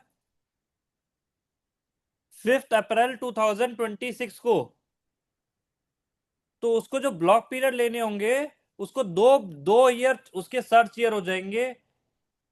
एक ये वाला पीरियड जो करंट ईयर चल रहा है और दूसरा 5 दिन ऑफ द नेक्स्ट ईयर, ये दो उसके सर्च ईयर हो जाएंगे। और उससे पहले के जितने भी ईयर्स है, 6 ईयर्स जो है, वो उसके ब्लॉक पीरियड हो जाएंगे। तो ब्लॉक पीरियड जो है वो 158 बी में सबसे पहली डेफिनेशन है और उसी के साथ में डेफिनेशन है अनडिस्क्लोज इनकम की, जो ये हर साल बढ़ाते जा रहे हैं उसकी डेफिनेशन। उसमें बोल रहे हैं कि money, bullion, jewellery, other valuable articles और थिंग्स, और अब उसमें बढ़ा दिया है वर्चुअल डिजिटल एसेट्स भी। Money, bullion, jewellery, virtual digital assets, other valuable articles और थिंग्स, और कोई भी ऐसा एक्सपेंडिचर या इनकम है जो कि entries in the books of accounts और अदर डॉक्यूमेंट और ट्रांजैक्शन में उनको मिली है, तो वो वाली जो चीजें हैं उसको कहते हैं अनडिस्क्लोज इनकम। या फिर अनडिस्क्लोज इनकम ऐसा भी है कि जो आपकी बुक्स में अगर आपने कोई एक्सपेंडिचर, एग्जम्पशन या डिडक्शन या अलाउंस अगर आपने क्लेम कर रखी थी, सर्च पर्सन ने क्लेम कर रखी थी और वो इनकरेक्ट पाई गई, तो वो भी ब्लॉक पीरियड में ली जाएगी, वो भी अनडिस्क्लोज इनकम में ली जाएगी। तो अगर ब्लॉक पीरियड में अगर आपका कोई एक्सपेंसेस, एग्जम्पशन, डिडक्शन और अलाउंस जो है वो इनकरेक्ट पाई गई, तो वो आपकी अनडिस्क्लोज इनकम में ली जाएगी। तो अनडिस्क्लोज इनकम की जो डेफिनेशन है वो बहुत ज्यादा वाइड कर दी है, उसके अंदर सारी चीजें इंक्लूड कर दी है। बस एक चीज है कि अनडिस्क्लोज इनकम यहां पे सिर्फ और सिर्फ मूवेबल प्रॉपर्टीज को कहते हैं। Money, bullion, jewellery, virtual digital assets, other valuable articles or things. Other valuable article or thing does not include immovable property because of the provision of adjustum generis कि जो भी other valuable article and thing cannot be regarded as immovable, because उसके आसपास के succeeding and preceding words जो है वो movable है। तो उसके रिगार्डिंग में department cannot seize the immovable properties. Seizure of immovable properties is not under the such provisions. Immovable property can be seized by department under different provisions, under provisional attachment 281B, वहां पे कोई distinction नहीं है movable and immovable का। But search के जो reasons to believe draft हुए हैं उसमें they can not take immovable properties, but for taking influence they can take the title deed of the property. Title deed is only for the documentation purpose. They cannot seize immovable properties. और title deed से it is not a other valuable article or thing. Title deed is other documents. Other documents अगर उनको कोई inference चाहिए तो such person can say कि they can take the photocopies of the title deed and department cannot ignore that stuff. उनको original title deed ले जाने की कोई रिक्वायरमेंट नहीं है, बिकॉज वो वैसे भी प्रॉपर्टी को नहीं अटैच कर सकते, सीज कर सकते इमूवेबल प्रॉपर्टी को। एक और इसमें है कि अदर वैल्यूएबल आर्टिकल्स और thing does not include stock. पहले देयर वाज अ प्रोविजन जिसमें they can seize the stock, but अब के जो प्रोविजंस है उसमें स्टॉक नहीं सीज कर सकता डिपार्टमेंट। क्यों नहीं सीज कर सकता? क्योंकि अगर वो स्टॉक सीज कर देगा तो उससे बिजनेस जो है उसके ऑपरेशन इमीडिएट इंपैक्ट कर जाएंगे। बट पहले वो स्टॉक भी सीज कर लेता था। बट क्या रीजन है आपको लगता है कि क्यों नहीं, कोई बताना चाहेगा रीजन क्या है कि स्टॉक को क्यों नहीं सीज करते? ये क्यों नहीं पावर दी गई स्टॉक को सीज करने की? क्यों हटाई गई पावर स्टॉक को सीज करने की? perishable goods. Correct, one of the reason है पेरिशेबल गुड, बट जरूरी नहीं है कि पेरिशेबल गुड्स ही हो। आप Maybe, ठीक, maybe all the stock is recording the books of accounts. नहीं sir, sorry, this is not the reason कि अगर स्टॉक बुक्स ऑफ अकाउंट्स में रिकॉर्डेड है तो ही वो है। काफी टाइम स्टॉक की अंडर वैल्यूएशन हुई भी होती है एंड दे फील कि भाई then also they can not seize. इसका देखिए जो प्राइमरी रीजन रहा वो इन्होंने प्रैक्टिकली देखा कि जब ये स्टॉक सीज करते थे तो इन्होंने प्रैक्टिकली देखा दो चीजें होती थी। एक तो सर्च पर्सन जो था वो सीवियरली इंपैक्ट हो जाता था क्योंकि उसके बिजनेस ऑपरेशन एकदम ठप हो जाते थे।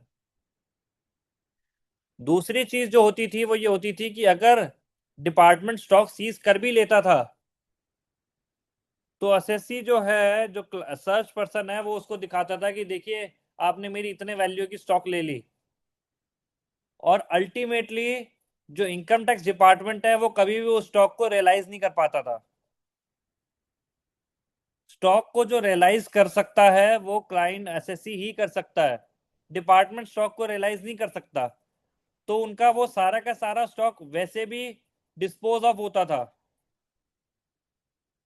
तो देन दे थॉट कि अगर हमारे लिए इस स्टॉक की वैल्यू एक डिस्पोजल की वैल्यू ही है तो इससे बेटर ये है कि क्लाइंट है वही अपने ऑपरेशंस में यूज कर ले। तो स्टॉक को सीज करके उनको सर्टेन वैल्यू नहीं मिलती थी कभी भी। हाँ ऑब्वियसली अगर उसका स्टॉक मनी बुलियन ज्वेलरी ही है, ज्वेलरी ही अगर उसका स्टॉक है then they can seize it, but otherwise एक नॉर्मल ट्रेडर का stock they will not seize it. अब प्रोविजन से वो हटा दिया गया है। तो दो हमने डेफिनेशन देखी है, एक ब्लॉक पीरियड की और एक अनडिस्क्लोज इनकम की। अब जब सर्च होती है तो उसके क्या क्या कॉन्सिक्वेंसेस होते हैं? सर्च अगर होती है तो उसके क्या क्या कॉन्सिक्वेंसेस होते हैं वो है 158 BA में, जो ये बताता है कि जब सर्च हुई और उस सर्च में ब्लॉक पीरियड में अगर कोई असेसमेंट पेंडिंग है, ऑल पेंडिंग असेसमेंट जो है वो अबेट हो जाएगी from the date of initiation of search. हमें date of initiation of search देखना है। जैसे आज सर्च हुई तो 21 मार्च 2026 में सर्च हुई, तो आज की डेट में अगर उसके ब्लॉक पीरियड में कोई भी पेंडिंग असेसमेंट्स है वो सारे अबेट हो जाएंगे, रुक जाएंगे, वो सारे सेट असाइड हो जाएंगे इफेक्टिवली। और वो सर्च चली सपोजिंगली 5 अप्रैल 2026 तक। तो हमें 5 अप्रैल को नहीं देखनी है। हम ये नहीं कहेंगे कि भाई अच्छा 31 मार्च तक 5-6 असेसमेंट, 2-3 असेसमेंट हमारी कंप्लीट हो गई। डेट होगी वो अबेटमेंट की 21 मार्च 2026। अगर वाया एनी रीजन जो सर्च प्रोसीडिंग्स है they set aside, search proceedings quash हो जाती है इन फ्यूचर, तो जो भी अबेटेड प्रोसीडिंग्स थी वो ऑटोमेटिकली रिवाइव हो जाएगी। तो ऐसा नहीं रहेगा कि मेरी सर्च हुई और मेरे प्रोसीडिंग्स पेंडिंग थी वो सारी रुक गई और अल्टीमेटली मेरी सर्च क्वैश हो गई और जो मेरी प्रोसीडिंग्स चल रही थी पहले की वो भी खत्म हो गई। वो ऑटोमेटिकली रिवाइव हो जाएगी। जिस साल सर्च हुई है उसको, जिसको सर्च ईयर कहते हैं, जो सर्च ईयर हुआ है, जैसे 21 मार्च 2026 में सर्च हुआ है, उस वाले ईयर के लिए 143(3) ही इशू होगा। उस वाले ईयर के लिए सर्च प्रोसीडिंग्स नहीं आएंगी। 158 बी ए के प्रोविजंस नहीं एप्लीकेबल होंगे फॉर द सर्च ईयर। हर साल डिपार्टमेंट की कंपलसरी स्क्रूटनी गाइडलाइंस आती है। उन कंपलसरी स्क्रूटनी गाइडलाइंस में ये लिखा होता है कि अगर सर्च हुआ है देन उसकी कंपलसरी स्क्रूटनी होनी ही होनी है। और अगर सर्च 2 सालों तक रही, 2 सालों मतलब जैसे 21 मार्च 2026 से शुरू हुई और वो रही 5 अप्रैल 2026 तक, नेक्स्ट फाइनेंशियल ईयर में चली गई वो, तो उसके 2 143(3) के ऑर्डर्स होंगे। उसके 2 143(3) के ऑर्डर्स होंगे और जो एक ब्लॉक पीरियड का असेसमेंट होना है वो अलग होगा। और जो ब्लॉक पीरियड में जितनी भी इनकम निकली है वो सारी इनकम जो अनडिस्क्लोज होगी, अनडिस्क्लोज इनकम कौन सी होगी? जो उसने पहले डिक्लेयर नहीं कर रखे थे, वो वाली इनकम पे सेक्शन 113 है जो कि 60% आप पे टैक्स लगाता है। Then normal rate of tax जो 30% का या जो भी एप्लीकेबल रेट ऑफ टैक्स नहीं लगेगा, directly flat 60% of the tax लगेगा। तो आपके ब्लॉक पीरियड की अनडिस्क्लोज इनकम जो होगी उस पे 60% टैक्स लगेगा वाया 113 सेक्शन। अब मैं आपको एक प्रोसीजर बताता हूं कि ब्लॉक असेसमेंट का कैसे प्रोसीजर होता है। वो होता है 158 BC में, प्रोसीजर्स फॉर ब्लॉक असेसमेंट। तो जब सर्च हुई, जो भी डेट ऑफ सर्च है वो से 31 मार्च 2026 के लिए हुई। अब वो सर्च होने के बाद और लास्ट डेट ऑफ सर्च जो है, जब भी लास्ट पंचनामा रिकॉर्ड हुआ है वो last date of execution of search होगी, वो से 5 अप्रैल 2026 तक के लिए है। तो ये आपके सर्च का टाइम रहा और उसके बाद सर्टेन इन्वेस्टिगेशन विंग जो है उस डाटा को प्रोसेस करेगा। दे मे टेक सर्टेन टाइम। और उसके बाद एओ जो है वो एक नोटिस इशू करेगा कि आप रिटर्न फाइल कीजिए। Notice under 158 BC, notice under 158 BC file करेगा कि आपको रिटर्न फाइल करनी है। कब करनी है? Not later than 60 days. जब भी नोटिस इशू करा है उसके लेटर देन 60 डेज से पहले पहले आपको रिटर्न फाइल करनी है। और वो जो रिटर्न है वो ITR B कहते हैं उसे। That is not ITR 1 2 3 4 5 6 7। वो एक ITR B है जो कि ब्लॉक पीरियड के पूरे 6 सालों की एक सिंगल ITR फाइल होगी। और अगर आपने वो ITR फाइल कर दी, उसके बाद आपको वो रिटर्न रिवाइज करने का ऑप्शन नहीं मिलेगा। यहां पे 139 के प्रोविजंस नहीं लगते हैं। 158 BC की ITR B में 139 के प्रोविजंस नहीं लगते। आपको वो रिटर्न रिवाइज नहीं कर सकते एंड उस रिटर्न के लिए CPC 143 1B नहीं इशू करेगी। वो CPC से प्रोसेस नहीं होगी वो रिटर्न।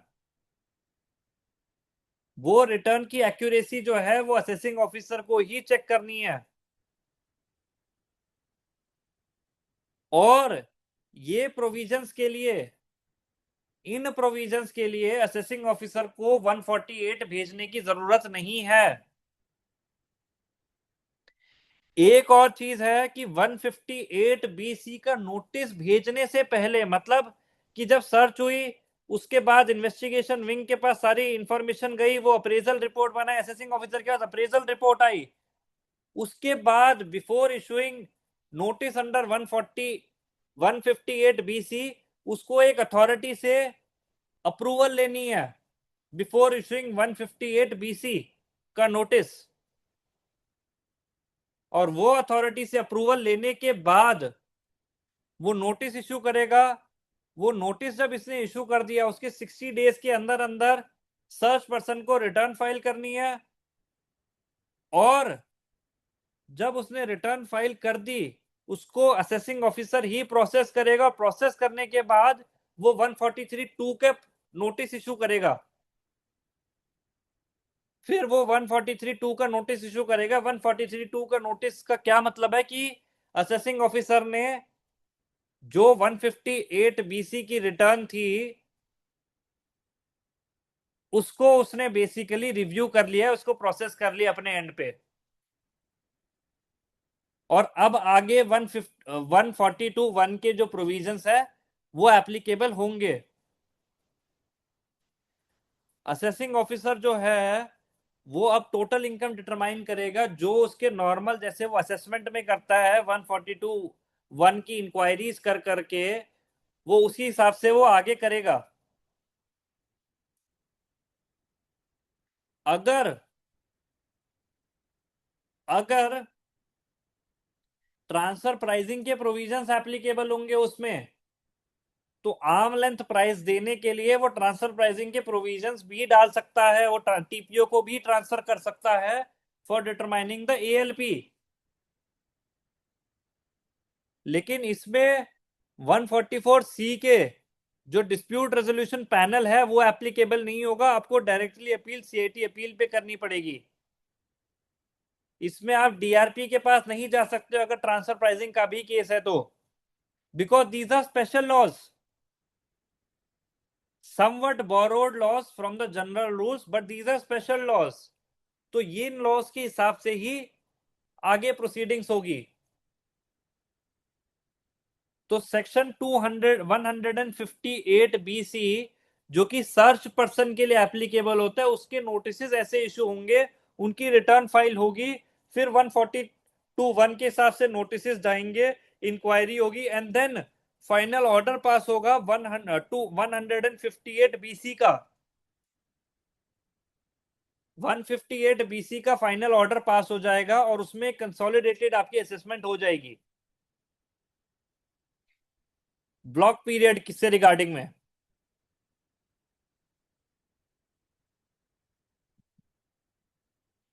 अब असेसिंग ऑफिसर कैसे डिटरमाइन करेगा कि भाई टोटल इनकम जो है which has a bearing on total income, वो कैसे डिटरमाइन करेगा कि कितनी मेरी अनडिस्क्लोज इनकम है, कितनी सर्च पर्सन की अनडिस्क्लोज इनकम है। उसके लिए एक कंप्यूटेशन मेथडोलॉजी दे रखी है, computation of undisclosed income of the block period. 158 बीबी में कंप्यूटेशन दे रखा है। कैसे करना है वो कंप्यूटेशन? वो कंप्यूटेशन करना है कि जितनी भी इनकम असेसी ने डिस्क्लोज करी है इन फॉर्म आईटीआर बी में, 6 सालों की जितनी इनकम डिस्क्लोज करी है, वो वाली इनकम में से सर्टेन इनकम माइनस होगी। कौन कौन सी माइनस होगी? वो वाली माइनस होगी जो ऑलरेडी उसने अपनी प्रीवियस 6 आईटीआर में मेंशन कर रखी थी। अगर उसके कोई कंप्लीटेड असेसमेंट हुए हुए हैं उस साल के, तो उस साल की अगर कोई एडिशन हुई भी है तो उसकी 139(1) वाली इनकम नहीं ली जाएगी। जो 143(3) वाली इनकम है, जो कंप्लीटेड असेसमेंट की इनकम है, वो माइनस होगी। और उसके बाद जाके आपकी अनडिस्क्लोज इनकम जो है वो निकल के आएगी। मीनिंग देयर बाय कि अगर हर साल पिछले 6 सालों में असेसी 10-10 रुपए या 100-100 रुपए जो है अपनी इनकम दिखाता था, उसकी 6 साल की अपनी 139(1) में 600 रुपीज इनकम है, और से हम मान लेते हैं कि उसकी एक साल में कंप्लीट असेसमेंट हुआ है और उस असेसमेंट में एक असेसमेंट ईयर में 150 रुपीज की इनकम है। तो टोटल जो हमें इनकम माइनस करनी होगी वो 650 माइनस करनी होगी। और जो उसने अनडिस्क्लोज इनकम अगर जो डिक्लेयर करी है आईटीआर बी में, वो से डिक्लेयर करी है 750 या 800, तो अब जो उसकी अनडिस्क्लोज इनकम आएगी वो आएगी 150 रुपीज। उस 150 रुपीज में 60%, 113, सेक्शन 113 के हिसाब से आपको टैक्स पे कर देना है।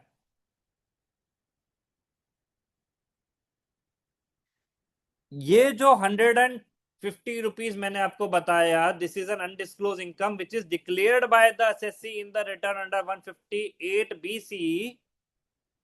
इस 150 में एक और इनकम ऐड होगी, वो इनकम ऐड होगी जो कि undisclosed income assessed by the assessing officer है पोस्ट सर्च प्रोसीडिंग्स में। और कैसे असेस करेगा?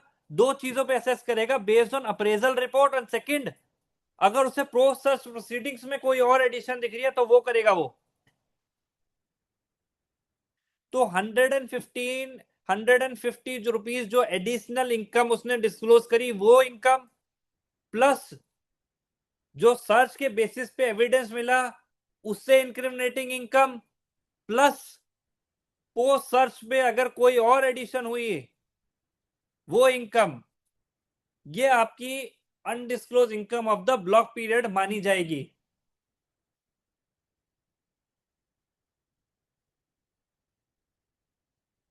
और उसके बेसिस पे 158 बीसी का ऑर्डर पास होगा और इनकम डिटरमाइन होगी। अच्छा, इसमें एक और चीज है कि because this is a special provision, तो इसके केस में कोई भी अनएब्सॉर्ब डेप्रिसिएशन या ब्रॉड फॉरवर्ड लॉसेस जो भी इस ब्लॉक पीरियड से पहले के होंगे वो आप इस ब्लॉक पीरियड में सेट ऑफ नहीं कर पाएंगे। और वो जो अनएक्सप्लेन्ड डेप्रिसिएशन या ब्रॉड फॉरवर्ड लॉसेस जो ब्लॉक पीरियड से पहले थे वो आप आगे ब्लॉक पीरियड के बाद सेट ऑफ कर सकते हैं। वो आपकी 8 इयर्स की कैलकुलेशन में नहीं काउंट होंगे, वो वाले ब्लॉक पीरियड 6 इयर्स जो है। ब्लॉक पीरियड खत्म होने के बाद आप उन सारी चीजों को एडजस्ट कर पाएंगे। ऐसे ही एक सेक्शन है, सेक्शन 158 बीडी, जो कि बताता है 153 सी जो पहले होता था उसके लिए है, जो कि person other than search person है। तो person other than search person के लिए कैसे पीरियड होता है कि अगर असेसिंग ऑफिसर को लगता है कि कोई सर्च के टाइम पे अनडिस्क्लोज इनकम है जो पर्टेन बिलोंग टू कर रही है अदर देन सर्च पर्सन, तो वो उसके जुरिसडिक्शनल असेसिंग ऑफिसर को हैंड ओवर करेगा वो इंक्रिमिनेटिंग मटेरियल। और फिर असेसिंग ऑफिसर 158 बीडी का नोटिस इशू करेगा अदर देन सर्च पर्सन को। और बाकी जो प्रोसीजर है जो 158 बीसी का है वही सेम एप्लीकेबल रहेगा 158 बीडी में। बस इसमें एक डिफरेंस है, एक डिफरेंस ये है कि पहले जो block period other than search person का काउंट होता था वो होता था जब इंक्रिमिनेटिंग मटेरियल उस अदर देन सर्च पर्सन के जाओ के पास जाता है, वहां से उसका 6 इयर्स काउंट होते थे। लेकिन जो नया एक्ट है, नए नए लॉज है जो 1/9/2024 से एप्लीकेबल है, ये स्पेसिफिकली बोलता है कि जो ब्लॉक पीरियड सर्च पर्सन का है वही block period other than search person का भी रहेगा। इवन दो जो इंक्रिमिनेटिंग मटेरियल है वो काफी बाद में ट्रांसफर हो रहा है to other than search person. Other than search person के जाओ को वो बहुत बाद में, ऑलमोस्ट जब उसका असेसमेंट कंप्लीट हो जाता है तब जाके ट्रांसफर हो रहा है, तब भी उसका जो ब्लॉक पीरियड है वो सेम रहेगा जो सर्च पर्सन का ब्लॉक पीरियड है। अभी डिपार्टमेंट ब्लॉक पीरियड सेम रखता था अदर देन सर्च पर्सन के केस में भी, और कोर्ट्स उनको कुछ कुछ असेसमेंट ईयर को क्वैश करती थी क्योंकि कोर्ट काउंट करती थी जब डॉक्यूमेंट हैंड ओवर करे, वहां से कोर्ट्स काउंट करती थी नेक्स्ट 6 इयर्स। और प्रैक्टिकली इनकम टैक्स डिपार्टमेंट वहां से काउंट कर रहा है जहां पे सर्च पर्सन का ब्लॉक पीरियड है, वो वहां से काउंट कर रहा है। तो वो वाले असेसमेंट ईयर्स जो थे वो क्वैशिंग होती थी। अब हम देखते हैं कि कौन से टाइम लिमिट है जहां पे ब्लॉक पीरियड जो है वो कंप्लीट करने की रिक्वायरमेंट है। क्या टाइम लिमिट है? तो 158 बीसी का जो ऑर्डर है वो 12 मंथ्स के अंदर अंदर from the end of the quarter के 12 मंथ्स के अंदर अंदर वो हो जाना चाहिए। मीनिंग देयर बाय से जैसे हमारे एग्जांपल में 21 मार्च 2026 को सर्च इनिशिएट हुई, सर्च खत्म हुई 5 अप्रैल 2026 को, तो एंड ऑफ द क्वार्टर हुआ इसका 30 जून 2026। तो 30 जून 2026 से 12 मंथ्स मतलब 30 जून 2027 तक, 30 जून 2027 तक फाइनल 158 बीसी का ऑर्डर आ जाना चाहिए। उसी बीच में उनको 158 बीसी का नोटिस इशू करना है, 60 डेज का टाइम भी उसके अंदर इंक्लूडेड है, और सारी प्रोसीडिंग जो है वो कंप्लीट हो जानी चाहिए 30 जून 2027 तक। इसमें बस एक चीज है, इसके अंदर इन्होंने एक ऐसा टाइम पीरियड है जो एक्सक्लूड कर दिया है। वो ऐसा टाइम पीरियड है कि जो भी जब इनक्रिमिनेटिंग मटेरियल सर्च प्रोसीडिंग्स लेगा और वो वाला प्रोसीडिंग्स इन्वेस्टिगेशन ऑफिसर के पास तक जाएगा, और वो इन्वेस्टिगेशन ऑफिसर जो है वो उसकी इन्वेस्टिगेशन करने के बाद अप्रेजल रिपोर्ट असेसिंग ऑफिसर को देगा और इनक्रिमिनेटिंग मटेरियल भी असेसिंग ऑफिसर को हैंडओवर करेगा।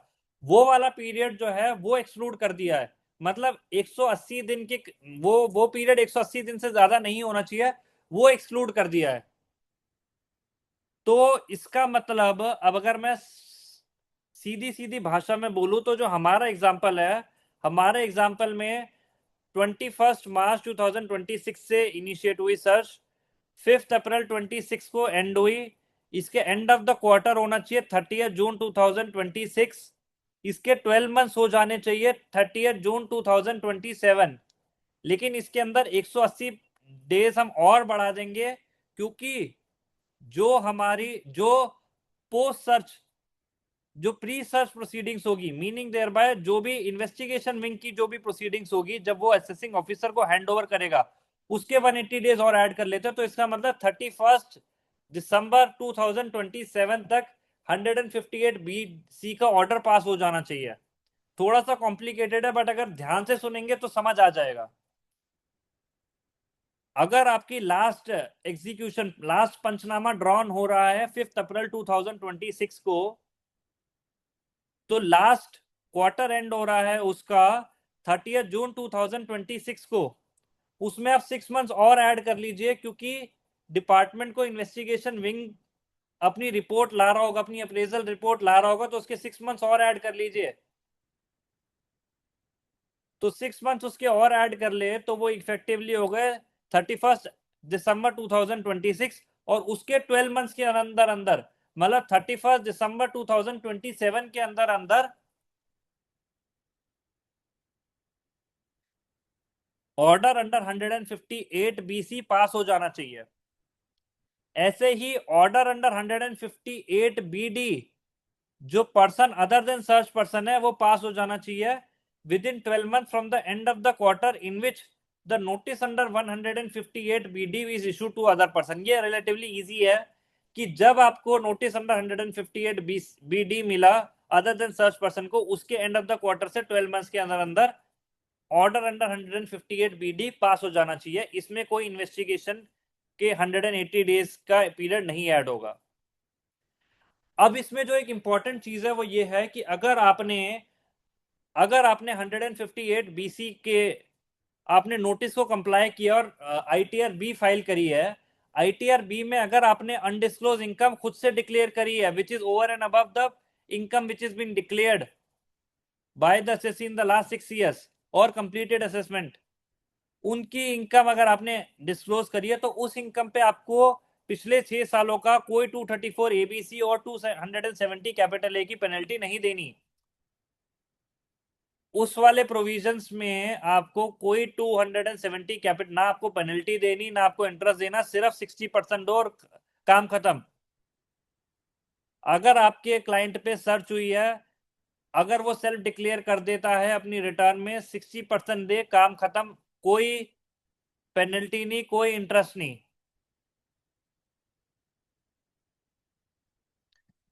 लेकिन कुछ कुछ केसेस में पेनल्टी लगती है वो कब लगती है? वो तब लगती है अगर आपने अनडिस्क्लोज इनकम नहीं करी है डिक्लेयर और एओ डिटरमाइन कर रहा है इनकम, तो उस केस में 50% ऑफ द टैक्स की पेनल्टी लग जाएगी। 270 कैपिटल ए की आपको पेनल्टी लग जाएगी 50%। और अगर आपने 158 बीसी की रिटर्न नहीं फाइल करी है तो आप पे इंटरेस्ट भी चार्ज होगा, सर्टेन इंटरेस्ट भी चार्ज होगा। अगर आपने रिटर्न ही नहीं फाइल करी है तो 234 एबीसी के रिटर्न इंटरेस्ट से आप नहीं बचोगे, आपको इंटरेस्ट देना पड़ेगा। जो फाइनल असेसमेंट ऑर्डर है, जो फाइनल असेसमेंट ऑर्डर 158 बीसी का पास होगा या 158 बीडी का पास होगा, उस ऑर्डर पास करने से पहले डिपार्टमेंट को, असेसिंग ऑफिसर को प्रायर अप्रूवल लेनी पड़ेगी हायर अथॉरिटी से।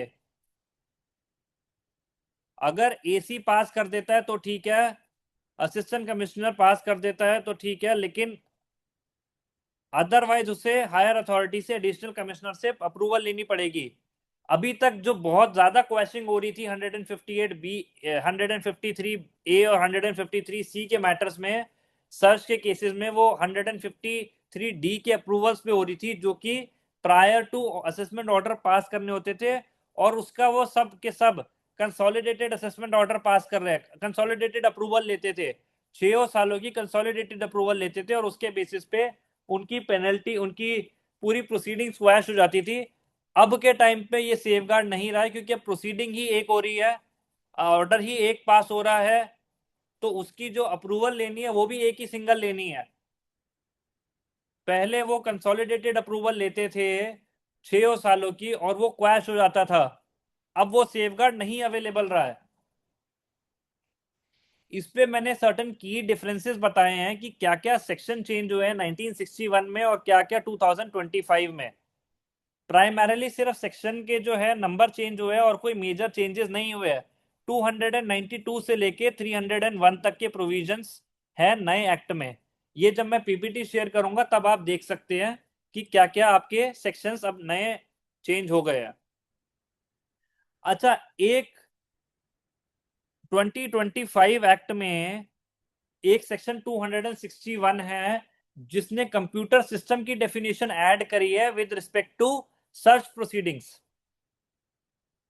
तो सर्च में कंप्यूटर सिस्टम की डेफिनेशन ऐड करी है, जिसमें उस डेफिनेशन में ईच एंड एवरीथिंग इंक्लूड कर दिया है, कंप्यूटर, कंप्यूटर सिस्टम, नेटवर्क, पता नहीं क्या क्या सारी चीजें इंक्लूड कर दी है, virtual digital space, cloud server, सारी चीजें वो कर दिया। तो अभी भी डिपार्टमेंट सिस्टम को क्लोन करता था, उससे इंफॉर्मेशन लेता था बेस्ड ऑन सर्कुलर्स, और अब वो उन्होंने एक्ट के अंदर डाल दी है, कंप्यूटर सिस्टम की डेफिनेशन एक्ट में डल गई है, और उसके बेसिस पे via act they can seize the computer system. अभी भी वो पूरा लैपटॉप या पूरा मोबाइल फोन नहीं लेके जाते थे, बट उसका सारा डाटा लेके जाते थे। अब वो उन्होंने एक्ट में डाल दिया, ये है 261 clause E of the 2025 act. अब आपके अगर किसी के कोई डाउट हो तो दे कैन आस्क मी। हम थोड़ा सा टाइम एक्सीड कर गए हैं, आपके अगर कोई डाउट हो।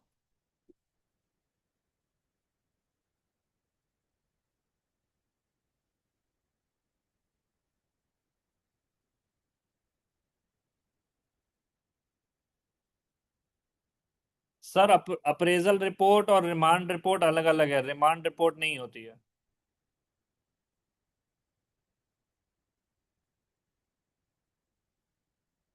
सर्च पर्सन वो होता है जिसके अगेंस्ट में सर्च प्रोसीडिंग्स हुई है, जब सर्च इनिशिएट हुआ है तो वो सर्च पर्सन होता है।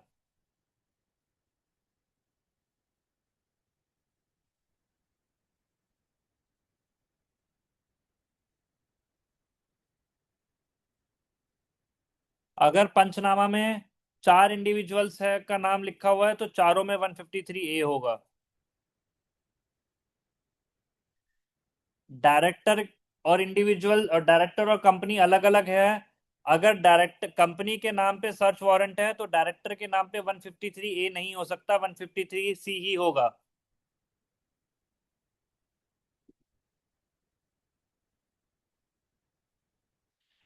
प्रोविजन नहीं है इस चीज का कि कौन से प्रोविजन में आप स्टेटमेंट मांग सकते हैं, दैट इज योर राइट।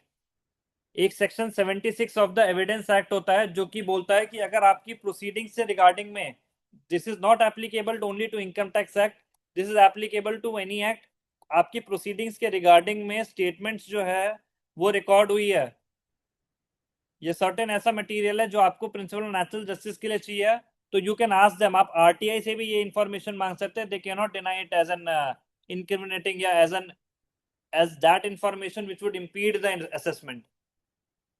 तो इसके लिए कोई सेक्शन नहीं है, बट आप नॉर्मल एप्लीकेशन पे लिख के लेके जाएंगे कि हमें अपने पंचनामा की कॉपी चाहिए, तो they will provide that.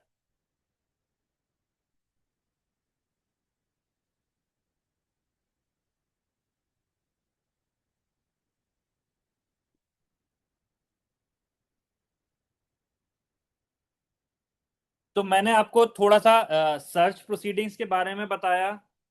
I know कि जो टॉपिक मेरे को दिया गया था वो उसमें रीअसेसमेंट एंड सर्च दोनों के बारे में था, बट मुझे लगा कि 1.5 घंटे का रिलेटिवली टाइम काफ़ी कम होता है एंड उसमें रिलेटिवली डिफिकल्टी होती है। अगर मेरे को थोड़ा पॉइंट बाय पॉइंट एक्सप्लेनेशन करना था तो I need at least this much quantum of time, और इसमें भी मैंने कोशिश, मुझे लगा कि शायद मैंने एंड में थोड़ा सा स्पीड अप करने की कोशिश करी सो दैट कि हम टाइमली कवर अप कर पाए। इसमें सर मैं बस आपको ये बताना चाहता हूं कि मैं चार्टर्ड अकाउंटेंट्स की, मैं एज एन एडवोकेट प्रैक्टिस करता हूं और मैं चार्टर्ड अकाउंटेंट्स की हेल्प करता हूं and I provide legal and technical assistance for the case. Chartered accountant जो है they are very good in merits, जहां पे केस पॉजिटिव चल रहा होता है वहां पे they are very good, but for certain technical cases technical assistance required होती है, जहां पे लीगल नॉलेज एंड सीबीडीटी के प्रोसीजर्स पता होने बहुत जरूरी है, उसके बेसिस पे आप केस निकाल पाते हैं। तो बेसिकली हम लोग, मैं और मेरी टीम जो है हम लोग ऑडिट करते हैं, जो असेसिंग ऑफिसर का काम है, असेसिंग ऑफिसर ने जो डिमांड निकाली है उसका ऑडिट करते हैं और वहां पे हम लेकुनास निकाल के कोर्ट्स में प्रेजेंट करते हैं। तो that is a negative approach, that is a technical approach. Positive approach जो मेरिट्स में जाती है उसमें chartered accountant are very good. तो अगर आपको कोई भी इनकम टैक्स या जीएसटी की अपील फाइल करने के लिए, या अगर आपको रिट पिटीशन फाइल करनी है, उसके रिगार्डिंग में आप मेरे को कांटेक्ट कर सकते हैं, और एनी केस के लिए I would be very glad to help you for providing any second opinion, जिससे कि आपको आपके केस करने में हेल्प हो। और मैं और मेरी टीम सिर्फ और सिर्फ लिटिगेशन सर्विस और उसी में ही फोकस करती है। आपकी अगर कोई भी डाउट हो तो मेरे को बहुत खुशी होगी। रेस्ट आप लोग मेरा नंबर नोट कर सकते हैं एंड आपके उसको एज अ लिटिगेशन एक्सपर्ट की तरह आप सेव कीजिए, और आपको कोई भी रीअसेसमेंट में, पूरे इनकम टैक्स में या जीएसटी में कोई भी अगर आपको लिटिगेशन रिलेटेड हेल्प की रिक्वायरमेंट हो तो please contact me. Thank you. आपकी अगर कोई डाउट हो तो आप मेरे को बाद में मैसेज भी कर सकते हैं या आप मेरे को वैसे बता सकते हैं। Thank you. Hitesh, I would like to thank Advocate C. Shikhar Garg for such an insightful session. The recording of this webinar will be shared to all the participants till Monday. Thank you.